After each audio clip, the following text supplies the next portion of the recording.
Please leave a comment where in the world you are listening from. I've always been wary of meeting strangers, so steering clear of dating apps was an easy decision at first. I didn't want to date anyone online because I didn't like meeting with strangers. It wasn't because of a past experience, but because of what I hear on the news. People trick others into meeting them through dating apps, and then they empty their bank accounts, or the victim gets reported missing. No thanks, I'd say, shaking my head as they became the go-to way to meet people. Not for me. I wasn't about to end up as a true crime headline. I was feeling lonely and wasn't a social person who could talk to strangers and become friends with them. I felt a lack of confidence in front of girls that I find attractive. Once, I ended up asking a girl about her favorite color. She just laughed at me and told her friends. But as months passed, I watched my friends go on date after a date. Some even found long-term relationships this way. And to be fair, most of the guys they met seemed normal. Sure, there were a few weirdos with their unsolicited messages, but nothing truly terrifying. Still, I held my ground, avoiding dating apps like the plague. Until I got super lonely. Everything around me started feeling quiet, and I was getting into a depressing state. I really need to find someone with whom I can spend time, laugh, and maybe I'll be lucky enough to find a life partner. I might get lucky. Yeah, I know. Hypocritical. But after graduating and settling into my career, meeting people became hard. Gone were the days of bumping into someone at a party every weekend, which was also rare because my social battery used to charge rarely. Work drained me, and the idea of forcing myself to go out just to meet new people. Exhausting. I started to think I'd be alone forever. I was accepting my life. I wished that I was like my friends who had a balance of work and enjoyment, but all I had was work and depression. So reluctantly I gave in. Downloaded one app, then another, then a few more. Swiping became second nature, an oddly addictive way to pass the time. But even as I scrolled through an endless sea of faces, I rarely reached out.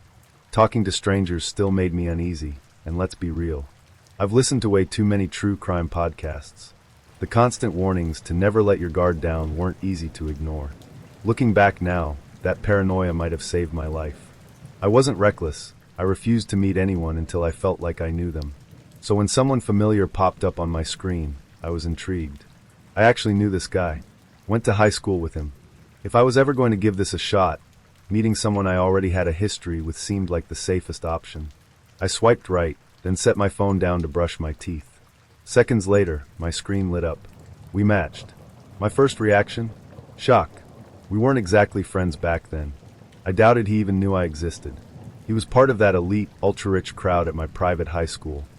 A place I only managed to attend thanks to a partial scholarship and my parents' relentless hard work. Alan, as we'll call him, wasn't the worst of the rich kids, but he fit the stereotype: effortless grades, expensive cars, and a new girlfriend every month. He got away with anything and everything. When his message came through, I almost ignored it. But then I thought, maybe I was being unfair. High school was years ago. People change. And okay, I'd be lying if I said I hadn't secretly crushed on him back then. I answered. We messaged for hours, laughing and reminiscing. He was funny, charming, and by the time I finally forced myself to sleep, it was nearly 3 a.m. Before we'd signed off, he asked if I wanted to meet up the next evening. No pressure, of course. Only if you're comfortable. Was I comfortable? Not really. But I still typed back, sure. Smiley face. The next day, I distracted myself with random chores until the afternoon. Then I went all in: long bath, face mask, makeup, the works. I hadn't been on a date in ages, but the routine felt familiar. Dressed in a black mini dress and heels, I stepped out the door, heart racing with anticipation. We met at a small gastropub, catching up over dinner and drinks. He'd gone to college, then started working at his family's company. He seemed more mature now, but like me, he admitted he'd been feeling lonely. When the check came, he paid despite my attempt to split it. And then at the end of the night, he asked, "Want to come back to my place?" No pressure. Only if you're comfortable. Normally, I'd say no. Not because of some outdated rule about what's proper, but because trust takes time. But I knew him. At least I thought I did. We stopped at a liquor store, and Alan let me pick out a 6-pack of ciders. When the cab arrived, he held the door open for me, then rushed to do the same when we pulled up to his place. It was a nice house, no surprise there.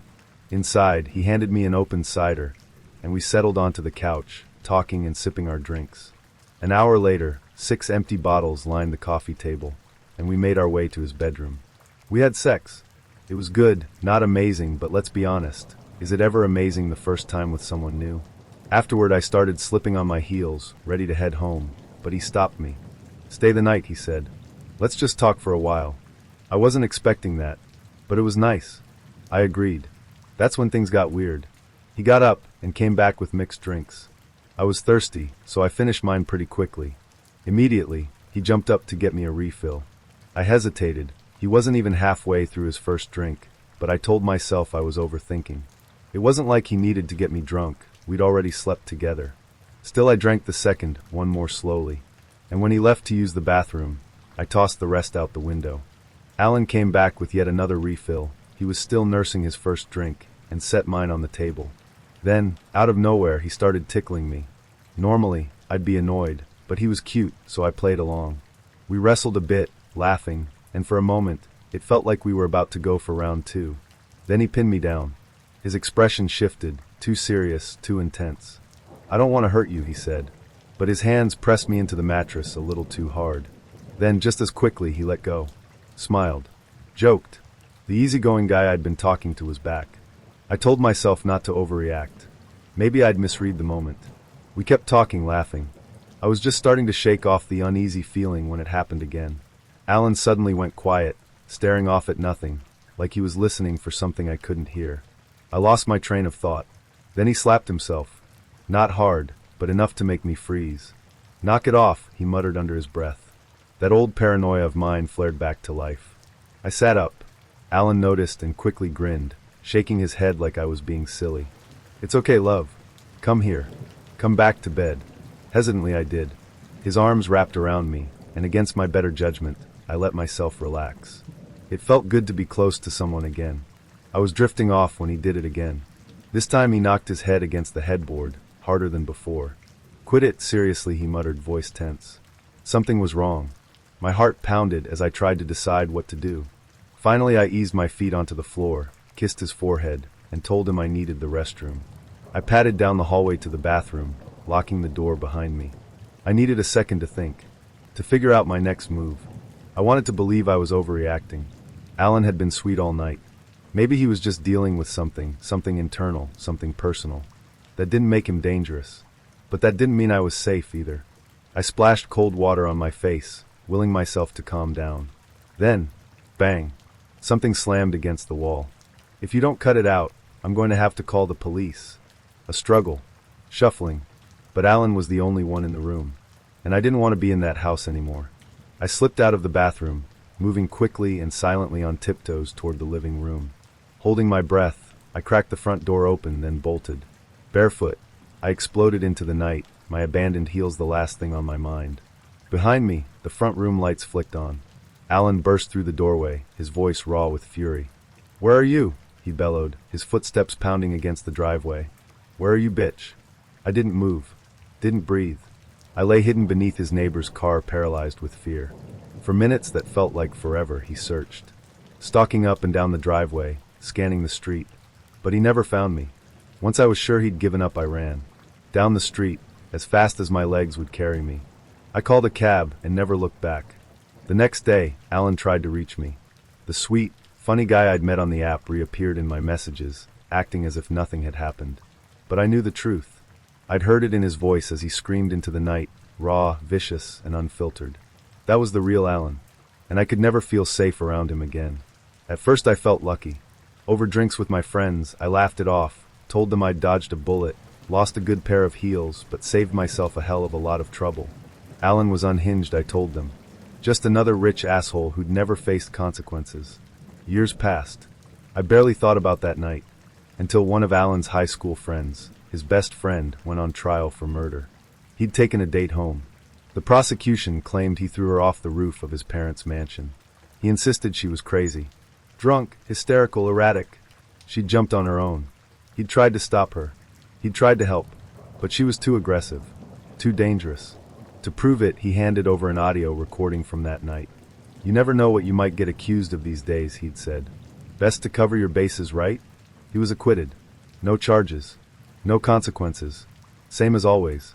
I listened to that recording, over and over again, and I heard it, the soft, unmistakable sounds of blows landing, The way his voice stayed just a little too calm as he told her to knock it off, cut it out. And then right before she jumped, "If you don't stop, I'll have to call the police. I know what really happened. I know he killed her. I just can't prove it. And I know without a doubt that I wasn't just lucky that night with Alan. I didn't just dodge a bullet. I escaped my own murder. Allegedly, of course. Alan hadn't been hearing voices. He wasn't battling intrusive thoughts. He wasn't talking to himself at all. He was recording me. And if I hadn't run, I wouldn't have left that house alive." I was a really confident person who used to meet a lot of people online. I was in a group of Reddit, the local group where sometimes people would post about being bored and looking for someone to hang out. I always replied to them over the weekend, and even met a few of them. Once, I contacted a 32-year-old man, 8 years older than me, who seemed pretty friendly at first, but then asked me to meet him at his house. When I asked for the address, it was located in a remote place in the middle of the woods, so I stopped responding to him because he seemed like a threat to me. I wanted to hook up with someone, so I made a Tinder profile. I used to spend hours scrolling through the girls because I was very picky. I liked a few girls, but they were either in a different city or miles away from my location, and I wasn't desperate enough to drive all the way there to meet someone who was probably a catfish. Then one profile caught my eye, Ruth Adams. She was the most beautiful girl I have ever seen, and she was just 6 miles away from my apartment. I looked through her profile, and she didn't have any bio, so I texted her. She replied to me instantly, and was quite friendly, just a handful of pictures, and within a few messages, she was inviting me over to her place. 2 red flags right off the bat. But she swore she wasn't a catfish, so I suggested grabbing a quick pint first. That way, if a burly biker dude showed up blowing me kisses, I could make a hasty escape through the fire exit. I always went prepared, and I had already made up my mind that she was a catfish before changing into something decent and leaving to meet her. When she walked into the pub, I nearly choked on my own skepticism.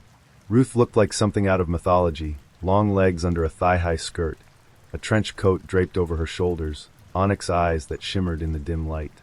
She moved like she owned the place, every flick of her hair sending ripples through the room as drinkers snuck glances at her in the back bar mirror. She didn't look exactly like her photos, but if anything, she was even more striking. Way out of my league. I went in for a hug, which she effortlessly redirected into a firm handshake. Her grip was cool, her thick winter gloves at odds with the roaring fireplace in the corner. A small, sensible voice in my head muttered, "What's the catch?" Surely any second now, she'd pull a scam. Empty my bank account. Maybe she already had? I patted my pockets, wallet, phone, Pokemon keychain. Still there. The red flags in my mind faded into the background. The bartender took our orders. I got a pint of Guinness. Ruth just asked for tap water, and we slipped into conversation. When I started rambling about life in the IT world, she let out a dramatic yawn.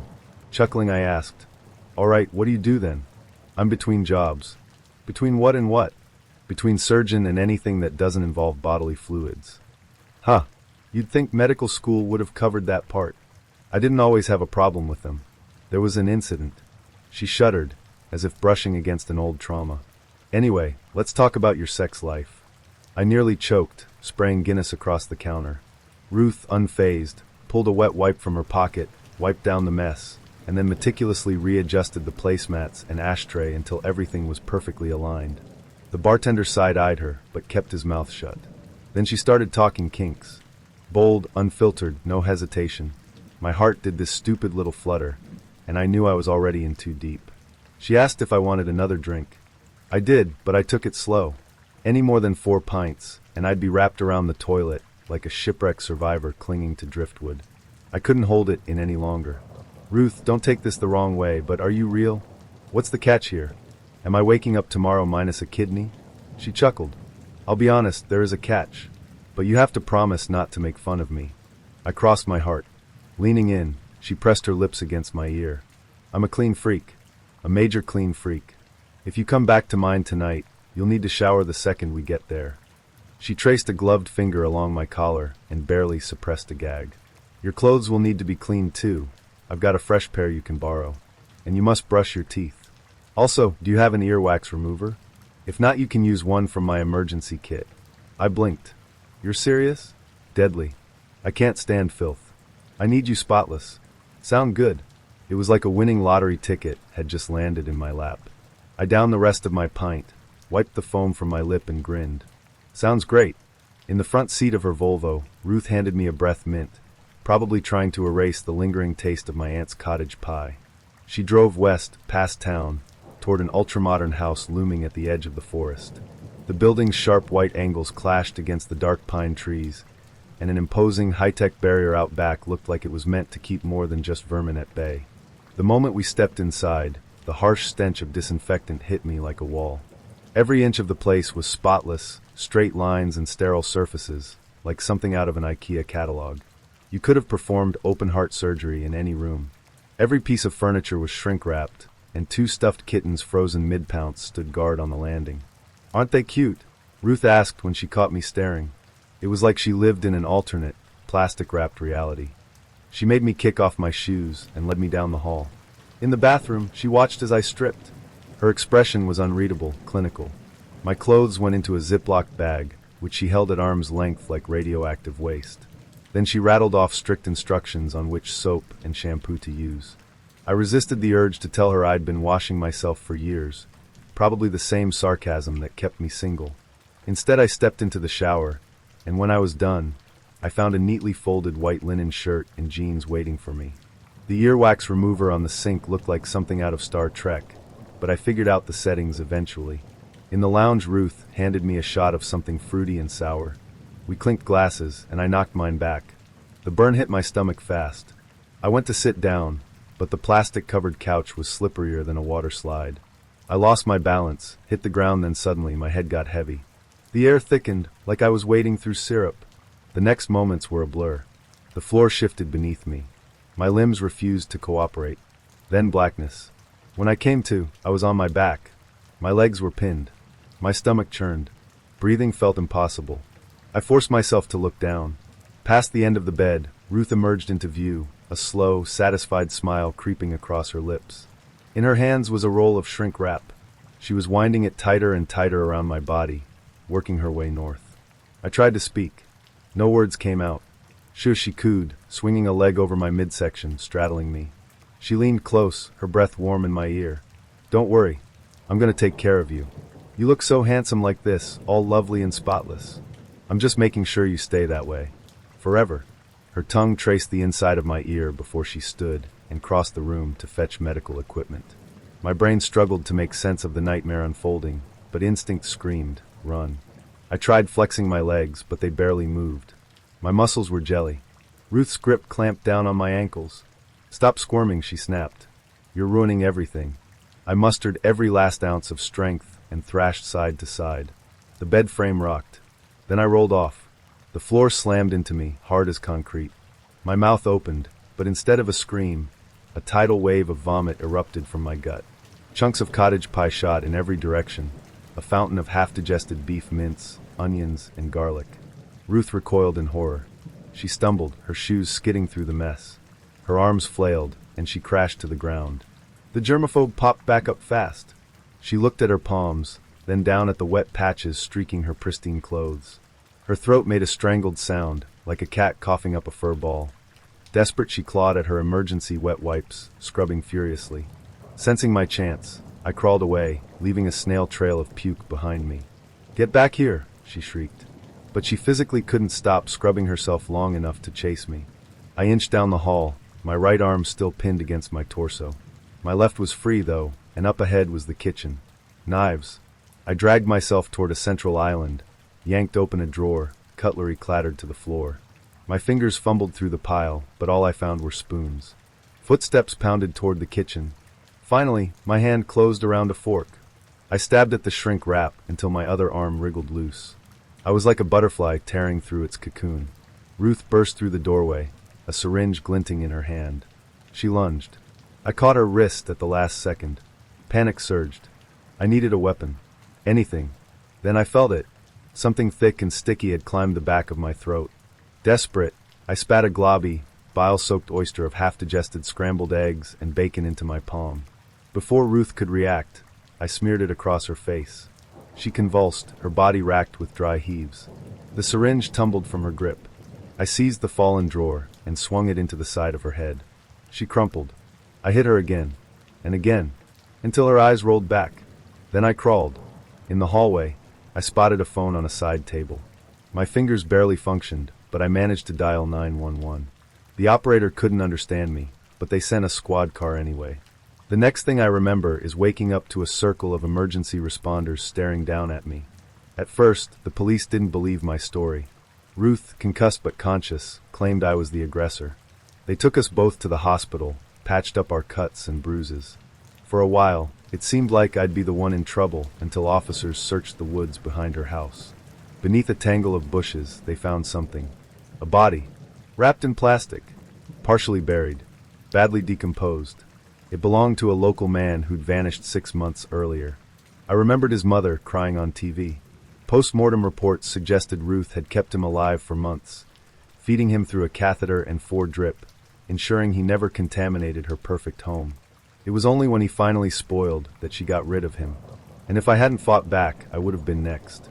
Ruth says she didn't do anything wrong. I hope the prosecutors figure things out soon, but I heard it could take a year before the sentencing. You know how slow the justice system is. I'm still working on getting better mentally, but I'm ready to start looking for love again.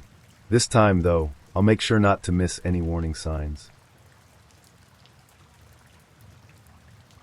Obligatory, not a Tinder story, but I feel like people want to read any kind of nightmare story in these uncertain times. Several years ago, I met a girl when I was working at the mall, and we texted for a while. It was going smoothly, so I invited her to a show my band was playing. She agreed to come and see us play, and we were texting pretty consistently right up to the point where she was getting in her car to come to the venue. Then nothing. Complete ghost and no response. I was annoyed, but what can you do? Roughly 6 months later, I get a call and a voicemail from an unknown number. I listen to the voicemail, and it's the girl. "Hey Jacques, it's Crystal. I don't know if you remember me, but I was on my way to see your show, and I stopped to get gas and dropped my phone in a storm drain and lost all my contacts. I finally had the idea to go back through my phone bill because I remembered you were from state I'm from, and found your number. If you're still interested, I'd love to make it up to you.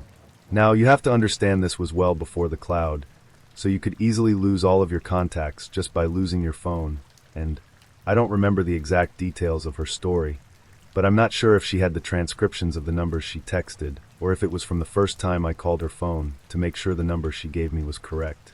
In any case, TI sounded legit, and I figured I'd at least get an apology so I agreed to meet up with her that weekend. I offer to meet her somewhere, but she insists on picking me up, saying that she owes me big time for meeting me, and that she's so sorry she did that to me.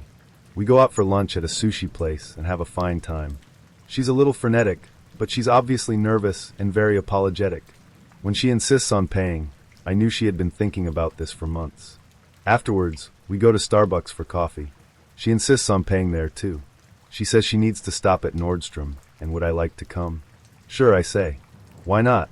She says she'll buy me anything I want. What? We get to Nordstrom, and she picks up her makeup, and we walk around. We have a little decent banter, but she's constantly offering to buy me things, and since I'm declining, it's getting a bit annoying. This is a nice sweater. I'll get it for you. Or haha, look at those shoes. Why? Do you want them? I'll get them for you. It was a bit forced, so I suggest we skip out, and now she wants to take me out for dinner. It's been long enough that I'm okay with it, and she insists on paying there too. Since it's obvious to me she's made her apology, I make an honest effort to pay, and she almost rudely refuses by pushing my card away. At this point, I'm bored with her, and this whole paying for things scheme has run its course. I'm happy to just go home afterwards, so we finish up and she drives me home. On the way back, I'm wondering if I should just follow through. She's cute and obviously interested, and has certainly paid her dues, so to speak. Before I have a chance to decide, she's parked the car and says, "Do you mind if I come up and use your bathroom?" Very clever. The decision has been made for me. She comes up and goes straight to the bathroom. She's in there long enough that I can tell she's nervous. I clean up the place a bit, put on some music, light a candle, etc., and I stand at the end of the hall waiting for her. I have my sexy pose and look ready to go so that she'll see me, and that I mean business right as she exits the bathroom. The door opens and she sees me and knows it's on. I can see the look change from uncertainty as her eyes meet mine. She walks right up to me, and I immediately get a huge, stinky whiff of poop air from my bathroom. She wasn't in there staring at herself in the mirror to muster up the courage to make the move. Nor was she in there unable to resist touching herself at the very thought of our bodies unclothed and pressed against each other in mere moments. She was in there taking a ferociously giant shit, and now the air from around it was in my mouth and nose. I gagged and immediately backed away and told her that it was super nice of her to take me out and that I really appreciated it, and what a funny story, and can't wait to tell people, and I have to go to sleep right away, so bye-bye, see you later, drive safe. I had to kind of push her out the door before running back into the rest of my apartment to open all the windows and light a second, third, and fourth candle, reserved for really sexy nights. I don't remember if we texted much after that, but that smell was forever associated in my mind with her, and all possible sexiness was removed from the situation. I call it Pavlov's log. So a few years ago I met this guy on Tinder. He was a little younger than me, which is no big deal. I was about 23 or 24 at the time, and he was freshly 21. I want to say he was about to be a college senior, and I was about to start my third year of a PhD program. So while the age difference wasn't vast, I think the maturity gap probably was. Anyway, I met this guy. We went for an early dinner at a diner with vegan and vegetarian options. He was vegan, I'm vegetarian. It was fine. Casual. Normal. Then he takes me to this nice park with a lake that was maybe a mile away from where I lived at the time. I had no idea it was even there. He tells me like his whole life story. Blah blah blah depression. Blah blah blah my dad is a piece of shit. I'm not trying to be a dick. It's not like I don't care about people's life stories. I honestly really do. It's just a lot for a first date, and he hasn't asked me very much about myself at all. This kind of thing happens to me a lot, honestly. My PhD, which I'm finishing up with now, not quite done but so close, is in clinical psychology. As part of my training, I complete clinical practica, which basically means I'm a therapist.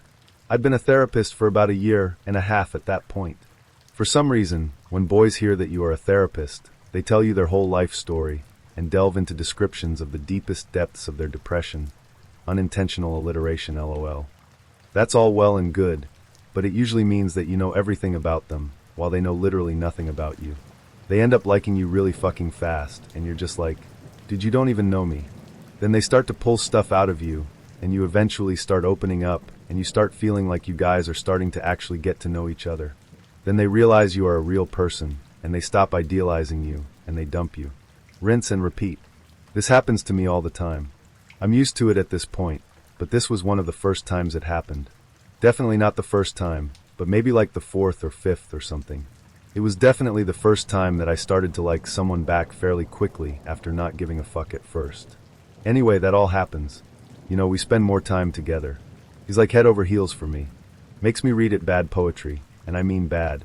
Tells me more about his dad and blah blah blah. Depression and anxiety. Dude is a total hot mess, but he seems sweet. After a few weeks, I kinda start to like him. I start talking more about my life, letting him get to know me. I took him out on a date around this time, my treat. My car was a little messy, so before I let him in, I grabbed a little plastic bag and threw some trash into it, tied it up, and left it on the curb outside my apartment where they pick up our garbage. And we're off. We have a decent time, I think, but that night it starts going downhill. He just came back to my place and passed out asleep at like 9 p.m. I was bored as shit, so I just started cleaning my room. After like an hour, he wakes up and is like, okay, bye, and leaves. Weird.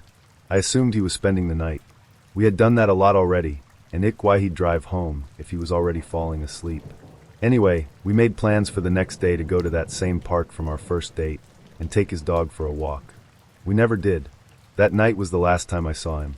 The next day, he was being kind of distant via text, and I figured something was wrong. Eventually, he texted me saying that he needed to ask me something because it was really bothering him. I thought it was going to be really bad. What it could have been, but I was nervous AF. I shit you not, this bitch seriously asked me, "Why did you litter yesterday?" What? He was all distant and bitter and didn't want to spend the night or see me that day because I took garbage out of my car in a plastic bag, tied it up, and put it on the curb where the garbage goes for pickup. Like, are you fucking kidding me? Anyway, I don't think he liked my response, which was something along the lines of, I didn't? I put the garbage where the garbage goes. He started icing me after that, and went full ghost after a few days. I ended up confronting him about it, and he basically said he's not interested anymore because I feel like you're really judgmental. And we don't have similar taste in music, which is really important to me. Mind you, we actually did have very similar taste in music. I just generally played EDM around people because it doesn't feel vulnerable if people don't like it. Other songs that have personal meaning to me are hard for me to play around other people because if they say they don't like it, it kinda hurts my feelings. Also judgmental? That fucking sucked and felt like he was telling me I was bad at my job. My whole approach as a therapist is intended to be open, empathetic, and non-judgmental. I went a little bananas and dropped off a gift I had already ordered for him before shit went down on his porch. It was just a set of watercolors because he mentioned the week before that he'd been thinking about trying out watercolors, so I went on Amazon that night and ordered some. I wasn't going to use them, so I just dropped them off on his porch like a creep. Where I went very, very wrong was the 2-page handwritten letter I left with the watercolors about how I hope he ends up happy blah blah blah. I'd know this guy for like a month. It was far too much on my part. It still makes me cringe to think about. Anyway, the next day I just get a single text from him. That's for the watercolors. I texted something lame back, I'm sure, but that was the last I heard from him. The whole thing gave me a complex for a good long while, because it was the first time in my life that I was dealing with outright rejection from someone I actually liked. I'm much more used to it now, lol happens constantly, haha. Fast forward to late January/early February of this year. I had just gotten back from travel for job interviews. I had just gone no contact with a recent ex, short relationship, messy breakup. So I hopped on Tinder, and guess who super liked me? Litter boy. I very nearly swiped left, but I was curious about why he super liked me. Also, like I said, this guy gave me a fucking complex for a while, so I was easily drawn to opportunity to rewrite that story. So, I swiped right and we matched. I messaged him saying I was surprised by the super like, and he asked me why. At this point, I thought to myself, oh, he must not recognize or remember me. So I just mentioned to him, oh, we've met before, lol. He said he remembered, and the super like was to get my attention, and that maybe we could meet again. I said yes because, like I mentioned, this was an opportunity to rewrite the ending to something that kinda messed me up for a bit. We made plans to go on a date in about a week. It was for a Friday. We started texting every day throughout the day leading up to the date. I was actually getting pretty excited for the date. He seemed like he was in a much better place and struck me as a lot more emotionally mature than he had been a few years prior. Well, the day of the date comes and he texts me and says he has to reschedule because he suddenly has to watch his co-worker's dog because she had a family emergency. I was like, okay, NBD, when do you want to reschedule for? I fucking never heard from him again. Dating in the 21st century is like trying to fold a fitted sheet. No matter how hard you try, it still ends up a chaotic mess. That brings us to Ross. Ross wasn't just a guy I matched with on a dating app. No, Ross was the guy. He was humorous, funny, and cute. He worked in marketing, loved dogs, and had a travel bucket list that almost perfectly matched mine. From our first conversation, it felt like we were on the same wavelength. We traded jokes, swapped stories, and bonded over our mutual love of spicy margaritas. When he suggested we meet for dinner, I was genuinely excited. I even spent extra time picking out my outfit, something I rarely do for first dates. But little did I know, this wouldn't just be a date with Ross. It would also be a date with his phone. First impressions. I arrived at the cute little Mexican restaurant Ross had chosen, and I was immediately impressed. The vibe was warm and cozy, the kind of place where you'd want to linger over tacos and tequila. I walked in, scanning the room nervously, and there he was, tall, broad shoulders, messy but on-purpose hair. He was even better looking in person, which is about as rare as a solar eclipse in the world of online dating. "Hey, Amy," he said, standing up as I approached. He had this easy, confident smile that instantly put me at ease. We sat down, ordered drinks, spicy margaritas for both of us, of course, and started chatting. He was funny, attentive, and seemed genuinely interested in what I had to say. For the first 20 minutes, I thought, wow, this might actually be one of those dates you tell your friends about in a good way. And then it happened. The first ring. Just as I was telling Ross about my recent trip to Charleston and my ill-fated attempt to climb a tree for the perfect Instagram shot, his phone buzzed on the table. It wasn't a subtle buzz, either. His phone lit up and vibrated so violently it nearly skidded into his guacamole. "Sorry," he said with a sheepish grin, glancing at the screen. "I just need to check this real quick." I waved it off, trying to be understanding. Everyone gets the occasional urgent text or call, right? He probably just needed to confirm a work detail, or tell his mom where he left the spare key. Except it wasn't just a quick check. He picked up the phone, stared at the screen for a moment, and then answered it. "Hey, yeah, what's up?" he said, holding up a finger as if to say, "1 second." I smiled politely and sipped my margarita, pretending not to notice that he was now fully immersed in a conversation about the Q4 numbers and brand synergy. After a few minutes, he hung up and set his phone back on the table. "Sorry about that," he said, flashing me an apologetic smile. "Work stuff? It's been a crazy week." "No problem," I said, brushing it off. After all, it was just one call. What's the harm in that? As the night stretched on, it became painfully clear that Ross's phone wasn't just an occasional distraction. It was practically his plus one. The buzzes, dings, and vibrations started coming with increasing frequency, like an avalanche of interruptions that I couldn't escape. Every time we started to settle into a good conversation, his phone would light up, cutting me off mid-sentence. By the third or fourth call, I gave up trying to finish my stories. What was the point? I wasn't competing with another person. I was competing with every person in his contacts list. It wasn't just the frequency of the interruptions that got to me. It was Ross's complete lack of awareness.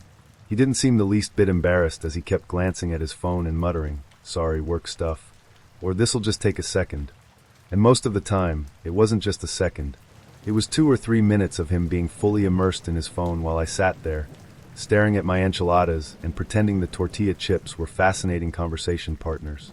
At one point, I tried to salvage the situation by joking about it. "Wow, your phone must be the most important part of your team," I said, forcing a laugh. Ross chuckled, completely missing the edge in my voice. "Yeah, it kind of is," he replied. "I mean, I'm basically running everything from my phone these days. It's like having an office in my pocket." An office in his pocket. Great. I wasn't on a date with Ross. I was on a date with his mobile headquarters. The breaking point. By the time our entrees were cleared, I had officially reached my limit.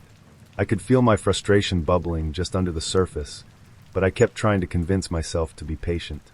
Maybe he really was having an unusually hectic day. Maybe this wasn't normal for him. Maybe, just maybe, the next call would be the last. Spoiler, it wasn't. The final straw came during dessert. We'd ordered churros with chocolate sauce, a dessert that should have been the saving grace of the evening.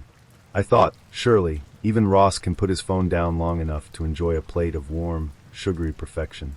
I was wrong. Just as the churros arrived, his phone buzzed again. He didn't even hesitate this time.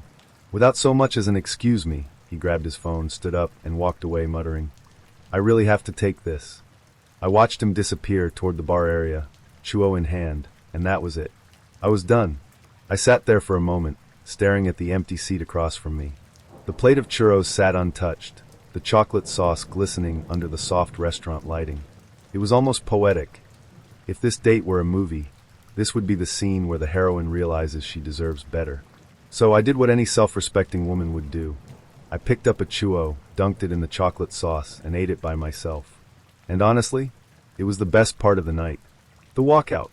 When Ross finally came back, I was already halfway through my second churro. He slid into the booth, looking apologetic but not apologetic enough. "Sorry about that," he said, for what felt like the 100th time. "It's been such a crazy day. I swear this never happens." I smiled at him, but it wasn't the kind of smile that said, "No problem." It was the kind of smile that said, "You're kidding yourself if you think I'm buying that." "Don't worry about it," I said, setting down my churro. "I've already asked for the check." His face fell slightly. "Oh, really? I thought we could hang out a little longer." "I think we've spent enough time together tonight," I replied, keeping my tone light. What I didn't say but wanted to was "you and your phone, that is." Ross looked genuinely surprised for a moment, as if it hadn't occurred to him that his constant interruptions might have ruined the date. "Are you sure?" he asked. "I mean, I can put my phone on silent now. Things should be calming down." I almost laughed. Now he wanted to put his phone on silent? After I'd spent the entire evening watching him juggle calls and texts like he was the CEO of a Fortune 500 company? "No, thank you. I'm sure," I said firmly. "But thanks for dinner." Hello, Internet. It's me, Francesca, your friendly neighborhood single gal with a knack for attracting weirdos, awkward moments, and as of last Saturday night, men who literally disappear into thin air. Buckle up, because this isn't your standard bad date story. This is a tale so bizarre, so mortifying, and so hilariously tragic that I had to share it with the world. Why? Because if I have to live with the emotional scars of the disappearing date, then at the very least, I deserve to turn my pain into content. It all started on a drizzly Tuesday evening. I was curled up on my couch in my favorite sweatpants, eating day-old lasagna directly from the Tupperware, don't judge me, and scrolling through the latest crop of potential suitors on insert dating app here. Most of them were the usual suspects, gym selfies, guys holding fish, and one dude whose entire bio was just, I'm 6 feet 2 inches, ask your mom about me. But then I saw him, Elliot. Elliot's profile was like a beacon of hope in a sea of red flags. He had a warm, scruffy smile, a dog named Rufus, bonus points, and a bio that managed to be funny without trying too hard. Professional dog dad. Amateur pasta chef. Looking for someone to laugh with, or at me, whichever comes first. He messaged me first, always a good sign, and his opener wasn't some tired hey or you're cute. No, this man asked, what's the weirdest thing you've ever eaten? Which led to a delightful conversation about my ill-advised cricket taco experiment at a food festival. By the end of the week, we'd moved from app banter to texting, and Elliot suggested we meet in person. There's this little Italian spot I love, he wrote. It's quiet, cozy, and the food is amazing. Perfect first date territory. Fast forward to Saturday night. I spent a solid hour getting ready, oscillating between excitement and mild terror. I settled on a cute but not trying too hard outfit. A flowy blouse, dark jeans, and ankle boots. Classic first date chic. The restaurant was exactly as Elliot had described. Small, intimate, and exuding that warm garlic and tomato sauce aroma that makes you want to live there forever. I arrived a few minutes early, because punctuality is my love language, and spotted Elliot immediately. He was sitting at a corner table, looking exactly like his pictures, maybe even better. Tall, brown-haired, flannel-clad, and sporting a smile that could probably sell toothpaste. As I approached, he stood up and said, Francesca? Yes, I replied, already congratulating myself on agreeing to this date. We exchanged the usual pleasantries, weather talk, compliments on the restaurant choice, a brief discussion about how weird it is to meet people from the internet, and then dove into the menu. The waiter came by, and we ordered wine. Elliot suggested a bottle of red, which I agreed to because I'm not a monster. So, he said as we clinked glasses, are you ready for the pasta of your life? Things were going well. Elliot was funny, attentive, and seemed genuinely interested in what I had to say. We bonded over our mutual love of traveling. He'd been to Lisbon, I'd been to Madrid, our shared disdain for pineapple on pizza, don't at me, and our embarrassing childhood hobbies. He'd been a yo-yo enthusiast. I'd had a brief but intense magician phase. We ordered dinner. Fettuccine Alfredo for me, spaghetti carbonara for him. When the plates arrived, he declared, this looks so good, I might cry, which earned him bonus points for being both relatable and dramatic. About halfway through the meal, just as I was telling him about the time I accidentally locked myself in a public restroom in Florence, Elliot excused himself. Be right back, he said, smiling as he stood up. No problem, I replied, twirling a forkful of pasta. And then, dear readers, he left, and never came back. At first, I wasn't worried. People take their time in the restroom, right? Maybe Elliot had one of those fancy smartphones and was doing a little harmless scrolling while waiting for his turn at the sink. Perhaps he was a germaphobe and was engaging in a meticulous, borderline obsessive hand-washing ritual. No big deal. But after 10 minutes, I started to notice things, like how the waiter kept glancing at me with a polite but increasingly concerned expression every time he passed my table, or how the wine in Elliot's glass remained untouched, mocking me with its stillness, or how I had now stirred my fettuccine alfredo so much that it was more of a sad, creamy soup than a respectable pasta dish. 15 minutes in, I started to fidget. I checked my phone for texts, nothing. Then I checked my teeth in the reflection of my spoon, still nothing. I even reached for my glass of wine, taking a long sip to calm myself down. But with every passing second, the thought grew louder in my head. This is weird. This is really, really weird. By the 20-minute mark, I was officially concerned, teetering on the edge of panic. I had two competing mental images of what might be happening. Elliot had slipped on a rogue puddle of water in the restroom, knocked himself unconscious, and was currently sprawled out on the tile floor, while restaurant staff scrambled to figure out how to contact his emergency contact. Elliot had been abducted by a team of highly efficient operatives who had mistaken him for a CIA agent carrying state secrets. Was this entirely plausible? No. Did it feel less painful than imagining he'd just ditched me? Yes.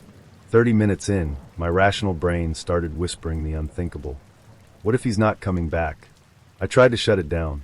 Of course he's coming back, I told myself. He ordered carbonara. No one abandons carbonara. But deep down I knew. At the 40-minute mark, I decided to take action. I flagged down the waiter, a sweet, young guy who looked like he'd rather be anywhere else than dealing with my impending breakdown. Excuse me, I said, forcing a smile that probably looked more like a grimace. My date went to the restroom a while ago, and he hasn't come back. Would you mind checking if he's okay? The waiter blinked at me, clearly caught off guard. Sure, he said, nodding quickly. I'll go take a look. As he walked away, I sat there, gripping the edge of the table like it was a life raft. The minutes stretched out endlessly. I stared at the flickering candle in the middle of the table, willing it to provide some kind of clarity, some kind of assurance that this was all just a misunderstanding and Elliot would come strolling back any second with some charming excuse like, "Sorry, I got stuck fixing the toilet." But then the waiter returned, and the look on his face told me everything I needed to know. "There's no one in the restroom," he said, his tone careful, as if he were delivering bad news to a particularly fragile customer. I blinked. "Oh," I said, my voice barely audible. "Are you sure?" "I checked everywhere," he said. "There's no one back there." I stared at him, my brain scrambling for an explanation. Maybe he stepped outside to take a phone call. The waiter hesitated, clearly trying to gauge whether I was sane. "I can check with the hostess," he said finally. "Okay. Yes. Please do." As he walked off, I felt the first wave of humiliation wash over me. I was that girl. The girl sitting alone at a table, waiting for a date who wasn't coming back. I could feel the other diners glancing at me, their pity burning into my skin like laser beams. 5 minutes later, the hostess appeared, wearing the same look of cautious sympathy as the waiter. "I'm sorry, ma'am," she said, her voice soft, "but there's no record of anyone matching that description being seated here tonight." I stared at her, my jaw dropping slightly. "What do you mean?" "I mean, we don't have a reservation for anyone named Elliot. And no one came in with you, as far as I can tell." My brain short-circuited. "But he was right here," I said, pointing to the empty chair across from me. "He ordered carbonara." The hostess nodded slowly, like she was trying to placate a crazy person. "I'm really sorry," she said again, "but we don't have any record of him." I sat there for what felt like an eternity, staring at the empty seat across from me. The untouched plate of carbonara sat there too, taunting me with its creamy, bacony perfection. I wanted to scream. I wanted to cry. I wanted to flip the table over and demand answers from the universe. But instead, I did the only thing I could think of. I paid the bill. Yes, I paid for both meals. Because apparently, my default setting in moments of emotional distress is polite martyrdom. As I walked out of the restaurant, I kept replaying the night in my head, trying to make sense of what had happened. Had Elliot bailed on me? If so, why? Things had been going so well. Or had something genuinely weird happened? Was this some kind of elaborate prank? Was I on camera? Was this restaurant part of some Truman Show-esque experiment? When I got home, I texted him. "Hey, is everything okay? You kind of disappeared."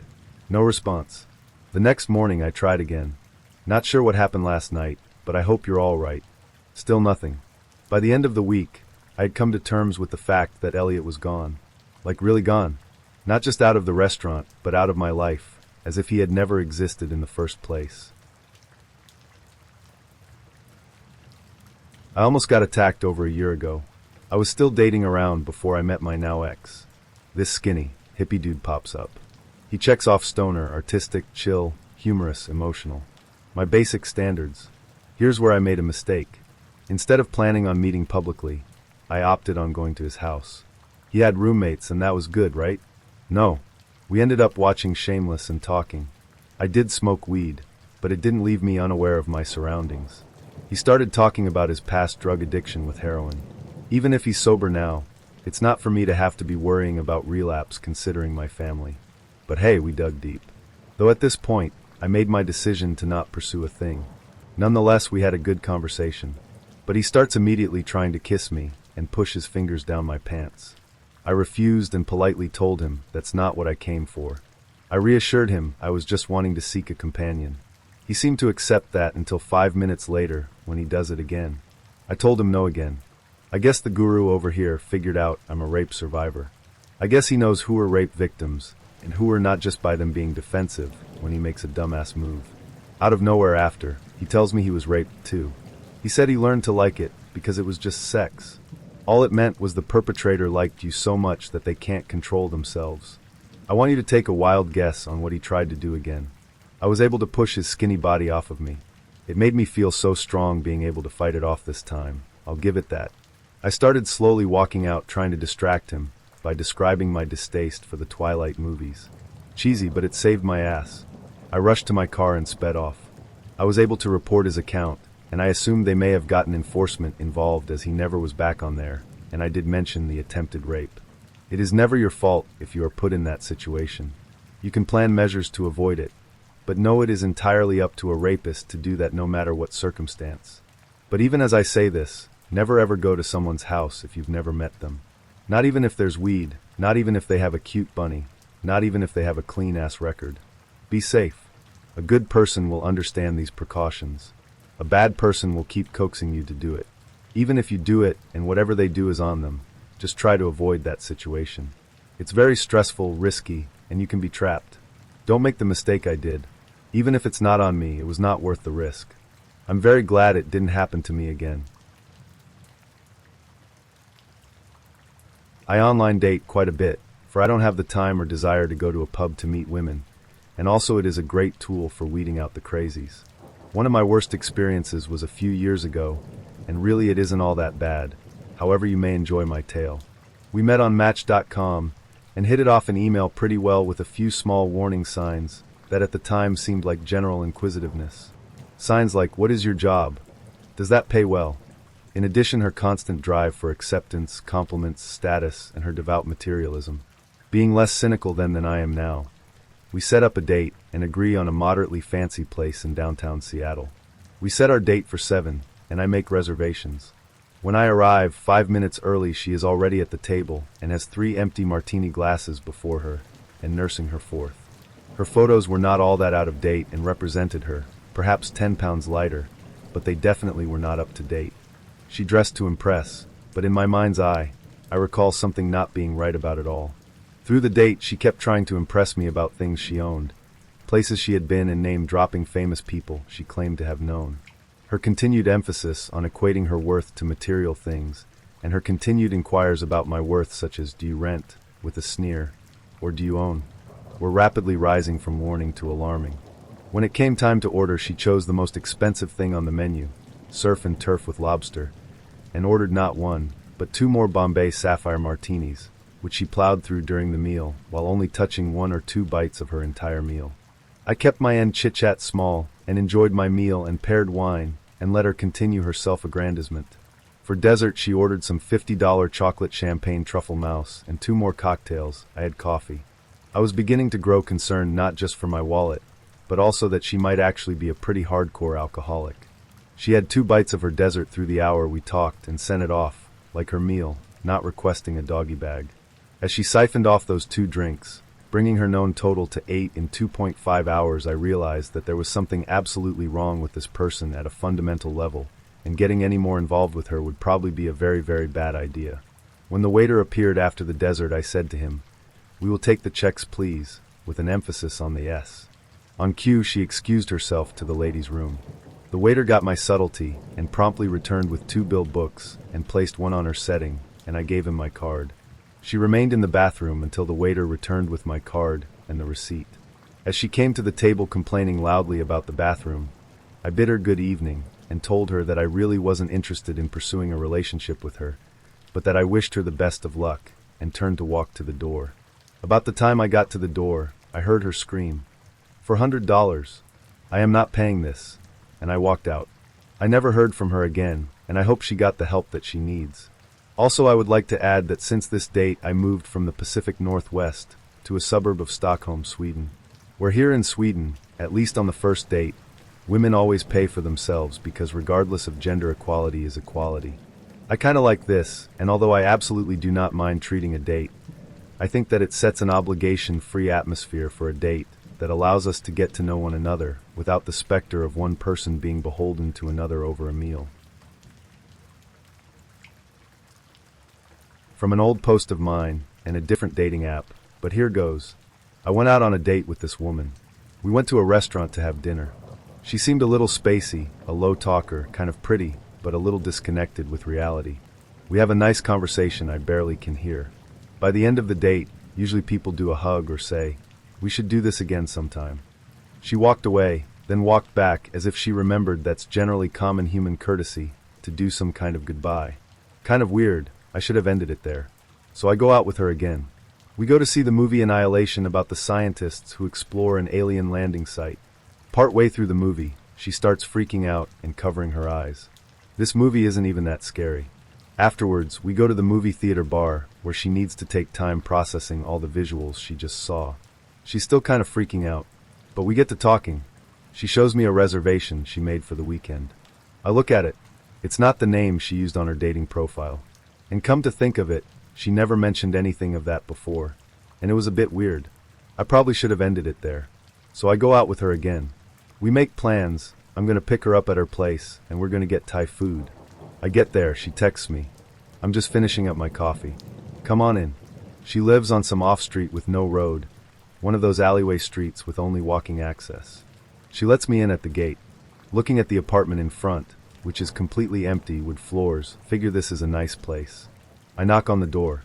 She opens, and her giant dog that's like 100 pounds walks over to greet us. Now the dog does nothing wrong, just walks over. She looks at the dog, snaps her fingers, and stares at it. She has this dog under her control. On a dime. Oh, good boy. Now normally dog owners do shit like that to assert dominance, but this seemed a little more controlling than usual. We tour her place. And by the way, she's not finishing her coffee. She just poured it, and I'm itching to get food. Would you like some coffee? No, I want to get Thai food. Anyway, her place is nice. Furnished, sweet kitchen with pots, pans, full knife set and utensils. She's living pretty sweet. She's a psychiatrist who does at-home consultations, so I see pill bottles all over the table. We sit down, and she's CEI-upping this coffee. Maybe 15 to 20 minutes later, her roommate comes from downstairs, who also shares the same first name as me. He's kind of a large gamer dude. He goes to the kitchen, goes back upstairs, and comes down with a black roll. Only 2 people carry these, chefs and assassins. I know what it is immediately, and I start to freak out. It's a set of knives. Remember, the kitchen already had a sweet knife set. I don't know what the fuck is going on, but maybe he's a chef. Nope. He rolls it out and starts sharpening it on a metal stick, looking me in the eye.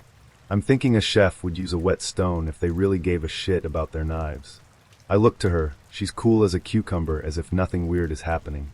He goes to the kitchen to cut his vegetables. I see him cut onion from the bottom, and I'm like, that guy has no clue what he's doing. I gotta get out of here. My hand is on the doorknob at this point. She stands up, goes to the kitchen, and pours herself another cup of coffee and sits down. And she asks, "You sure you don't want a cup?" I look at those meds on the table and think, I don't know what the fuck you're gonna put in that drink, lady. You and your serial killer roommate. And I'm practically shitting my pants for another 20 minutes.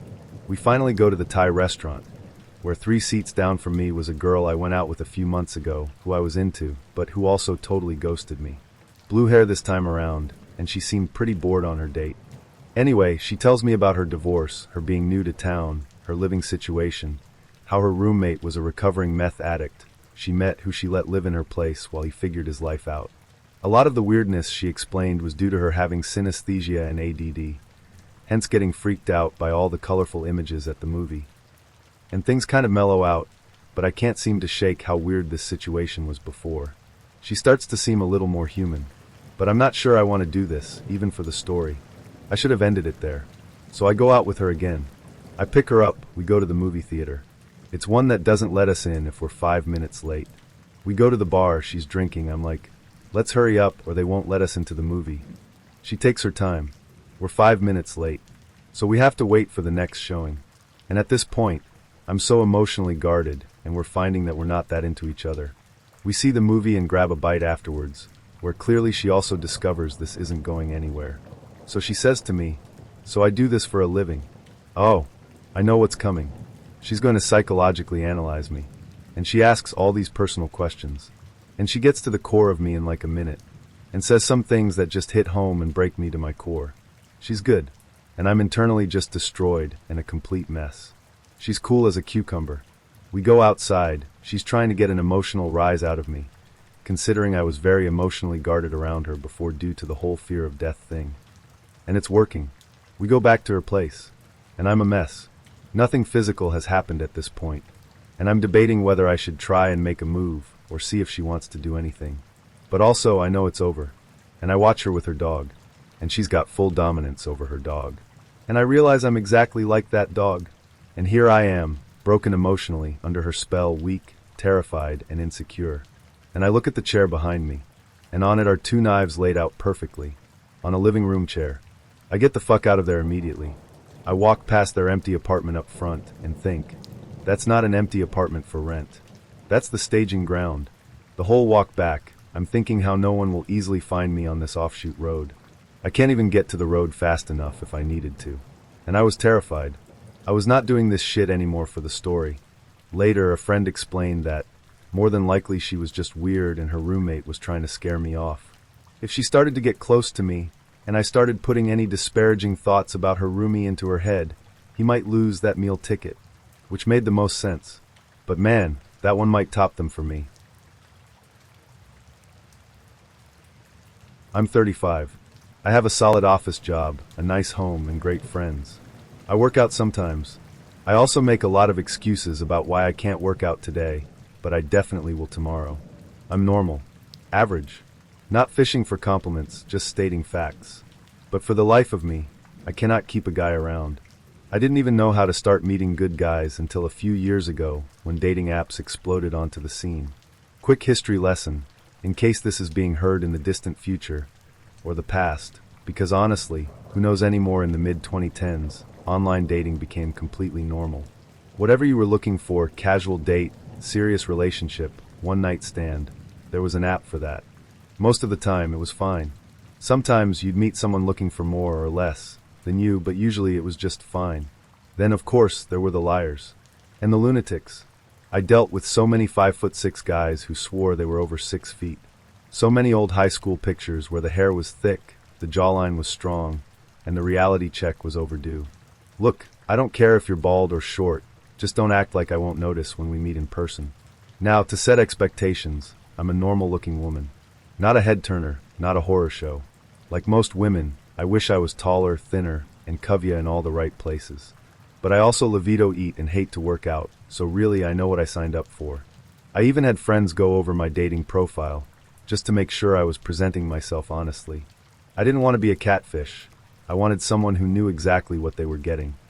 An average woman with an appetite for life who really didn't want to be alone anymore. And yet, I kept meeting lunatics. There were the toe guys. So many of them. One wanted to put my toes in his ears. Another asked if I could record myself snoring. A few wanted to hook up in the bathroom, and one, not kidding, wanted to do it on the bar itself. I said no to all of those things. I'm not here to kink shame, but that is a lot for a first date with a stranger. And while the occasional weird experience makes for a funny story, too many start to weigh you down. Not that every date was a disaster. There were a few bright spots.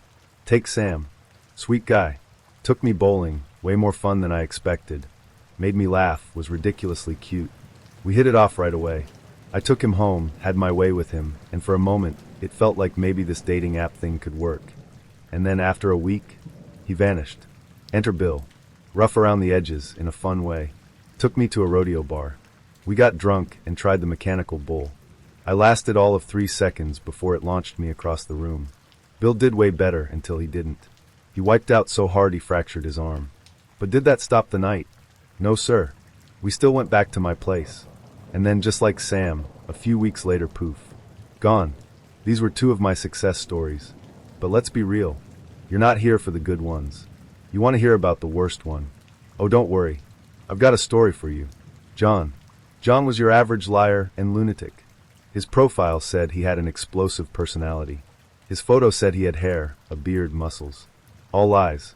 We met at some generic restaurant.